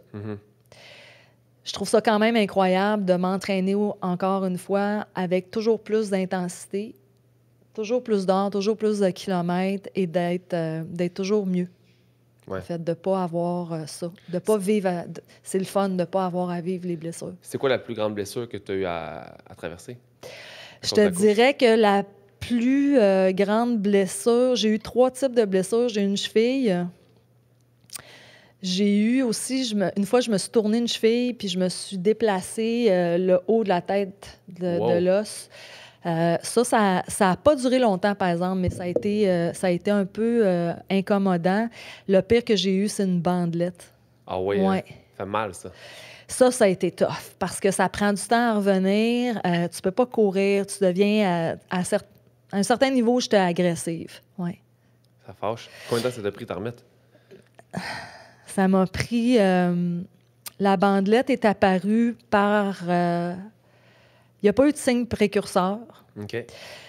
La bandelette, je sais, tu sais, c'est là que ça devient un peu ésotérique. La bandelette est arrivée 4 jours avant que ma mère meure. Puis, je vous ai dit que moi, je m'en allais faire la CCC. C'était ça, mon objectif. Puis après ça, je faisais plus de trail, là. Quoique ça a continué, finalement. Ouais.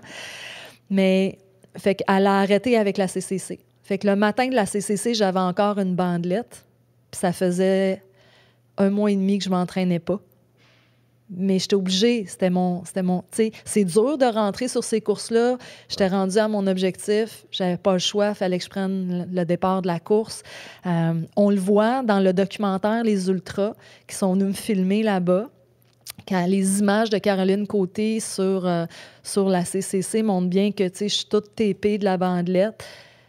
J'ai jamais rien senti. Fait que ça a commencé, puis ça a fini. Puis ça a été ça. Wow! T'as passé 1 mois et demi sans t'entraîner avant de faire? Ouais. Tu sais, écoute, j'en parle dans le documentaire Les Ultras, j'en parle parce que tu dis, tu sais, je me suis entraînée 3 ans. Moi, j'arrive de nulle part, je commence à courir, puis là, il faut que j'aille courir un 100 km dans les Alpes. C'était mon objectif ultime. Puis, tu sais, il m'arrive, 1, la mort de ma mère, 2, je suis pas capable de m'entraîner. C'est tough rentrer sur ces courses-là. J'ai eu la chance d'être pigée, c'est une pige. Du premier coup, tu fais comme... Tu sais, dans ta tête, il y a un gros fuck qui apparaît. Puis là, ben tu as le choix. Tu as le choix de dire, ben je le fais pas parce que je pourrais pas performer comme je veux ou ben je vais faire du mieux que je peux parce que mentalement, j'ai eu une épreuve, mais je suis quand même bien. Puis que physiquement, j'ai aussi une épreuve, mais que je veux y croire, tu sais. OK, t'as le marché, là. T'es là, t'as accès. T'as-tu marché ou non? Pas beaucoup. Je te l'ai dit, moi. Parce que marcher, c'est pas tant... j'ai fait... je suis quand même arrivée 22e overall femme sur la CCC. C'est énorme. Puis là, tu me dis que tu mets les courses de côté. Quelle course que t'as pas encore faite que tu veux faire? S'il y en a plus qu'une, on peut dire... Il y en a plein, tu sais, mais le temps roule... Le temps roule. Tu sais, bien que mon coach avant, Adrien, disait ben il faut que tu gères ta régression parce que tu es en train de devenir si tu vieillis. C'est une façon de voir. Toute jeune. Adrien, lui, sa philosophie, c'est jusqu'à 50 ans, je veux pas t'entendre me dire que tu vieillis. Là, elle l'aime, lui. Elle l'aime, Adrien. Elle l'aime, ça. Il est tellement cute. Il me dit, je dis, ouais, mais moi, je suis ta mamie, tu sais. Puis il dit, ouais, mais tu fonctionnes pas pire pour une mamie, tu sais. Fait que je sais pas combien de temps je vais continuer à augmenter, en fait, la performance. À un moment donné, je vais pogner un plateau, tu sais. Je suis pas en régression, ça, c'est sûr. Les courses que j'aime, tu sais, bon, ben j'ai ma Transvulcania puis j'ai mes Templiers, tu sais, que ça devrait peut-être arriver cette année ou l'année d'après. J'aimerais beaucoup aller à la Diagonale des Fous. C'est où? C'est à l'île de la Réunion. Oh, wow! Oui, c'est une course très, très technique, très tough, mais moi, j'aime les événements avec l'ambiance puis l'authenticité de la trail. Je n'aimais pas cette course-là, la Western State, tout simplement parce qu'elle finit sur une track. Je me disais, ouais, c'est une course de trail qui finit sur une track, tu sais. Pour moi, ça n'avait pas rapport. Mais elle est tellement... Après avoir lu sur cette course-là, avoir regardé des vidéos, des films sur cette course-là, elle a tellement une vibe. C'est genuine, là, la Western State. Puis... Force est d'admettre que c'est un parcours qui est totalement un parcours qui tombe sur mon X de force. T'sais, un parcours, pas trop d'obstacles. C'est pas roche-racine-bouette. T'avances, c'est roulant. T'as un beau paysage à regarder. Tu peux y aller all out, là. Fait que, puis en même temps, il y a une vraie stratégie parce que le profil de course, tu as de la neige, il fait chaud. Il y a une stratégie à avoir et pas donnée, cette course-là, justement parce qu'elle est roulante. Là. Fait que, j'aimerais beaucoup essayer d'aller la faire. Avec le COVID, ça va être tough. parce que toutes les inscriptions sont poussées. Tu sais, le temps que je refasse des qualificatifs pour aller me placer là, je sais pas. Tu sais, ouais. Mais je pense que, tu sais, on parle beaucoup de performance, etc., tu sais, puis il y a peu de gens qui se lancent en sport par peur de ne pas être performant, tu sais. Mais quand on parle de course, de marathon, même de bébé triathlon, peu importe, c'est des choses qu'on peut toutes faire, tu sais. Fait que si à 49 ans, 49! t'as encore la force, t'as encore le goût de faire des courses, Ben oui. surtout toi, si c'est pas dans l'optique d'être troisième ou d'être première, fais les courses pour le plaisir. Et tu sais, je veux dire, c'est une chance que tu as de pouvoir aller courir dans des lieux qui sont magiques. Ah ouais, non, qui c'est sont carrément magnifiques. ça. Fait qu'il faut le faire, Mais tu sais. ce qui fait aussi, c'est que tu vois que mon esprit, quand tu es en train d'évoluer, plus sur moins une course de course, mais plus une course d'aventure. Mhm. Mais il doit y avoir un dépassement de soi. Oh, c'est Encore sûr. une fois, je me lance pas dans une aventure où 70% du parcours, je vais le marcher. Non, c'est Tu clair. comprends? Pour moi, Oh, ça, oui. c'est pas de la course. Et c'est important. Je respecte tout le monde. Tout le monde a son plan de course. Tu sais, il y a quelqu'un qui a dit un jour, j'ai couru 70% de la distance, je suis prête à courir une plus... Tu sais, j'ai marché 70% de la distance, je pense que je suis prête à faire une plus longue distance de course. Ben moi, je suis un petit peu... Il a marché 70 Ouais.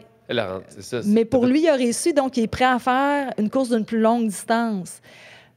Une course, ça s'appelle une course. Ah, ouais. T'es peut-être prête à faire une course. T'es peut-être prête à faire moins de marches, plus de courses, et non une course plus longue. Pour moi, une distance, il faut que tu sois capable de courir 80% de ta distance. Ouais. Sinon, ben tu la mets... Puis encore une fois, chacun a son objectif. Ouais. Pour moi, performer ou sur une course, c'est courir au moins 80% de la distance. Ouais. Sinon, on va pas plus haut, là. Ça va faire une marche. Ou si on va le faire sans être dans une course, tu sais. T'as pas besoin d'un bib, Exact, là. c'est Tu sais, ça. paye pas 500$ pour un bib pour aller marcher, là, puis manger des chips au ravitaillement. Tu sais, mets un sac de chips dans ton sac à dos, puis vas-y, là. Ouais. Crée un propre défi par toi-même. Dis, je veux marcher ou courir entre tel et tel point, puis fais-les le week-end, puis fais-les comme... Absolument, Pour le tu plaisir sais. de- Puis au pire, amène tes chums, ça va être le fun. Ouais, c'est ça. On peut parler encore très longtemps, mais Ouais. là, une année, Ouais. faut savoir quand arrêter. Fait que les 5 questions que je pose Ouais, vas-y. à la fin à tous mes gens, si tu avais un podcast dans le but d'inspirer comme le mien, qui t'inviterait? Tu sais, c'est contextuel avec ce qu'on vit. Tu sais, tu me reposes la question dans 2 ans, ça va être une autre réponse C'est probablement. Je te dirais que présentement, j'inviterais Guillaume Dulude, le neuropsychologue qui a publié de très, très beaux ouvrages sur la communication. OK. Ouais, je pense qu'on est rendu là à s'attarder, surtout qu'on vit beaucoup d'humains en 2D, hein, on Ouais. régresse. Guillaume Duluth, c'est le gars qui a fait Tribes, je sais Exactement, pas quoi. Là. Ouais. exactement. Écoute, c'est très, très inspirant. C'est pas ésotérique, au contraire. Tu sais, à la limite, il utilise la physique quantique pour alimenter les stratégies de communication. C'est fabuleux. Ouais, c'est transformant, en fait. Inspirant et transformant.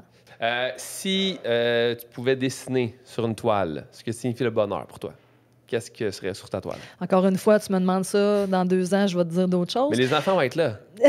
Les enfants vont être sur la toile. Penses-tu? Je te dessinerais un papillon. Ah! Un Ouais, papillon. Un papillon, c'est un reflet, de l'impermanence, de la transformation. OK. Mais aussi, comment, tu sais, un papillon, ça s'envole, c'est très léger, c'est subtil, puis ça a un impact sur tout l'environnement autour. Ça a une vibe. Je te dessinerais un papillon, oui. Parce que les gens ont oublié l'impermanence, la transformation, la résilience, la beauté de voyager. C'est vraiment ce qui m'interpelle présentement, le papillon. La légèreté, la simplicité, mais c'est gracieux et c'est libre. T'es comme un papillon, Anne. T'es comme un T'es petit super papillon. gentil, merci. Quand t'es stressé, que ce soit avant une course, peu importe, là, es-tu stressé avant une course ou t'es pas stressé avant une course? Oui, un bon stress. Dors-tu la veille, mettons? Oui, maintenant, oui. Avant, non. Maintenant, oui. Avant, non. Oui, ben avant, j'étais peut-être plus stressée parce que je connaissais moins ça, mais à un moment donné, tu arrives à te connaître. Fait que oui, maintenant, je dors. OK. Fait que c'est ça. Quand tu es stressé, qu'est-ce que tu fais pour devenir zen, te calmer? Bon, ça dépend de je suis rendue où dans ma journée. Évidemment, quand je me couche stressée ou que je me lève puis que, tu sais, je sais que j'ai des éléments stressants dans ma journée. Je l'ai vécu la semaine passée. J'avais une journée où, là, j'appelle ça des VP discussions. Là, je parle juste à des VP, des vice-présidents. Fait que, tu sais, je me lève, là, puis je vais courir. C'est bien ce que je pensais que ça allait être la Je vais réponse. courir carrément. J'utilise même plus la course. Tu sais, c'est même plus... Le focus n'est plus sur mon entraînement. Le focus est groundé, full d'endorphines, sharp, focus, concis, directionnel, efficace. Tu fais ça encore de l'escalade, c'est ça, d'autres sports en même temps ou non? J'en ai fait avec mes enfants. Cool. Oui, mes enfants sont équipés puis tout ça. Mais, tu sais, c'est exploratoire, là. Mes enfants sont dans d'autres sports. Fait que, tu sais, évidemment, on fait d'autres choses. Là. Ouais. Ouais. Si, prochaine question. Si tu peux écouter un film ou lire un livre à répétition, qu'est-ce que ce serait? Ma première réflexion sur ta question a été rien. Parce que je passe à une autre chose, j'apprends, j'assimile. Okay. Pour moi, la répétition, c'est pas tant... tu sais, je vis pas toujours sur la même affaire. Je pense que nos horizons s'ouvrent puis qu'on écoute d'autres choses. Les livres, c'est la même chose. Je te dirais que pour les livres, la réponse est encore ça. Je lis pas le même livre à répétition parce que ma capacité de mémoire et d'intégration est quand même substantielle. Je me souviens encore de mes questions d'examen de comptable agréé d'il y a 20 ans. Ah oui? Donc, je lis les livres. Puis, tu sais, moi, j'ose pas à souligner, scratcher. Tu sais, mes livres sont démantibulés, mais sont intégrés. Je comprends. OK? Par contre, c'est vrai qu'il y a un film que je peux écouter à répétition, puis ça s'appelle La Matrice. Ah ouais? Eh oui, c'est la plus belle réflexion sociale. la- Toujours, imagine. Lequel? Les trois. Les trois. La philosophie, la réflexion sociale qu'il y a en arrière de ça, c'est épouvantable. Ah, c'est un tu sais. grand film. Beaucoup de gens pensent que c'est juste un film de science-fiction, mais ça Non. n'a aucun rapport avec ça. Là. Le truc de pilule, tout ça, c'est des grosses réflexions. Le réel c'était vraiment quelque chose de fou. Mais-en. Mais-en. OK. Je vais t'acheter le coffret DVD de ces jours des trois. Dernière question. Si tu as 60 secondes pour parler à la Terre entière, Ouais. radio, télé, peu importe, qu'est-ce qu'on entend de Anne Bouchard?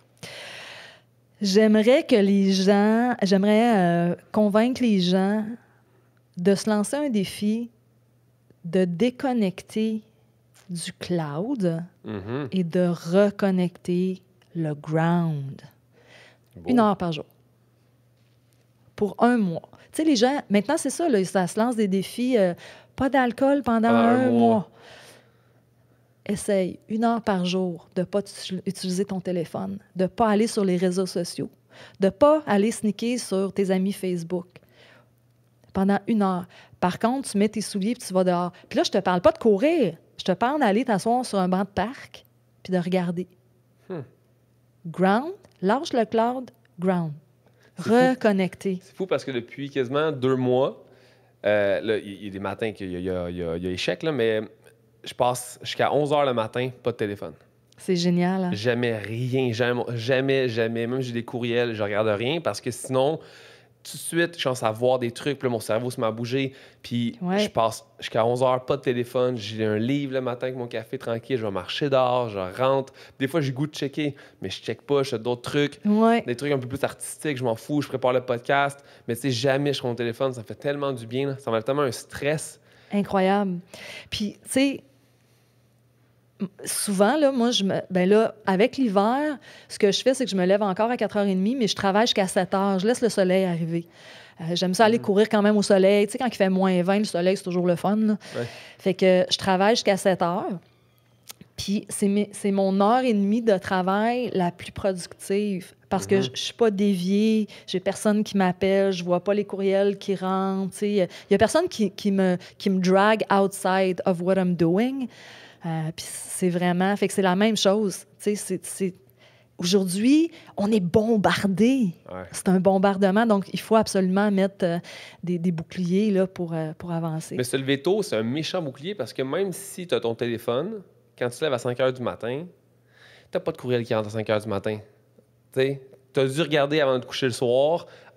Puis ça va dépendre, hein? Regarde pas tout le temps. Des fois, tu es assez fort pour regarder puis d'être capable de dormir. Des fois, malheureusement, ça va jouer contre toi. Ouais, mais même le soir, c'est pas de téléphone, moi. Là. Okay. Le soir, c'est 1 heure sans téléphone avant de me coucher. Là.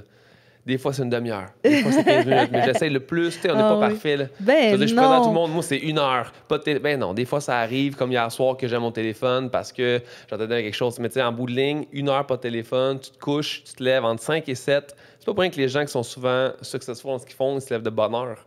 Ils ont du temps à eux. Entre 5 et 7, il n'y a rien. Tu accomplis 1000 affaires. Tu n'es pas en train de multitask entre un message texte, un courriel, les enfants. C'est toi avec toi-même. Que tu te prennes pour courir, travailler sur un projet, on s'en fout, prends-les. C'est important. On a besoin de ce temps-là un peu pour nous. Tu sais, moi, je suis rendue que la fin de semaine, là, puis je suis vraiment en train de le considérer. Mais tu sais, j'aime ça, moi aussi, dormir jusqu'à 7 h le matin. C'est une grosse matinée pour moi. Fait que là, la fin de semaine, je me lève comme vers 6h30, 7 h.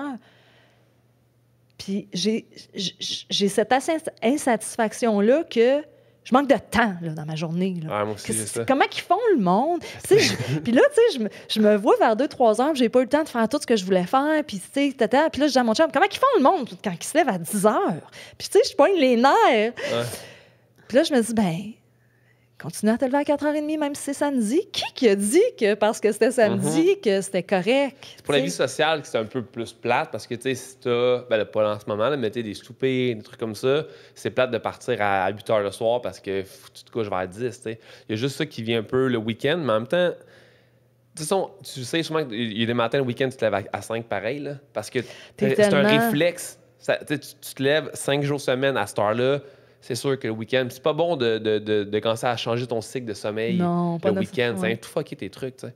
Mais je pense que vu que tu as une vie corporative un petit peu, c'est plus facile dans ton mode de vie de le faire. Mais tu sais, j'ai beaucoup d'amis qui sont artistes, humoristes. Ouais. Eux, ils se couchent à minuit, 1 h du matin, ils n'ont pas le choix, tu sais. Ben absolument. Puis mais c'est correct pour leur mode. Ils se lèvent à 8 ou à 9 travailler, tu sais. Fait que pour eux autres, leur matin, c'est 8. 8-9, là, c'est... Mais c'est quand même très bon, là, tu sais. Un moment donné, il faut... Tu sais, la synergie. Tu relire la définition de ce mot-là, c'est de toute beauté. Là. La synergie, là, mais c'est ça, c'est d'être conscient de dire, OK, tout le monde, admettons, c'est successful de se lever à 4 h du matin. Oui, mais toi, tu es humoriste, puis tu te couches à minuit et demi. Exact. À un moment donné, si tu veux bien faire, il faut que tu le dormes jusqu'à 8 h, là, puis ton cycle de sommeil. Tu sais. Il faut quand même être conséquent. Ah ouais. Mais pour eux, c'est dur de justement décrocher de leurs réseaux sociaux, décrocher de leur email, parce qu'à 8 h, le monde bouge. T'es pas seul. Fait que les distractions sont vraiment plus nombreuses. Tu peux moins être... Tu sais, à 5 h le matin, quand je suis venu ici à 6 h, là, j'étais solo, là. Ah oui, c'est clair. Il n'y a rien. Mon coloc dormait, mon téléphone, il n'y avait rien. Tu sais, il n'y a rien. Tu es tout seul, tu te lèves.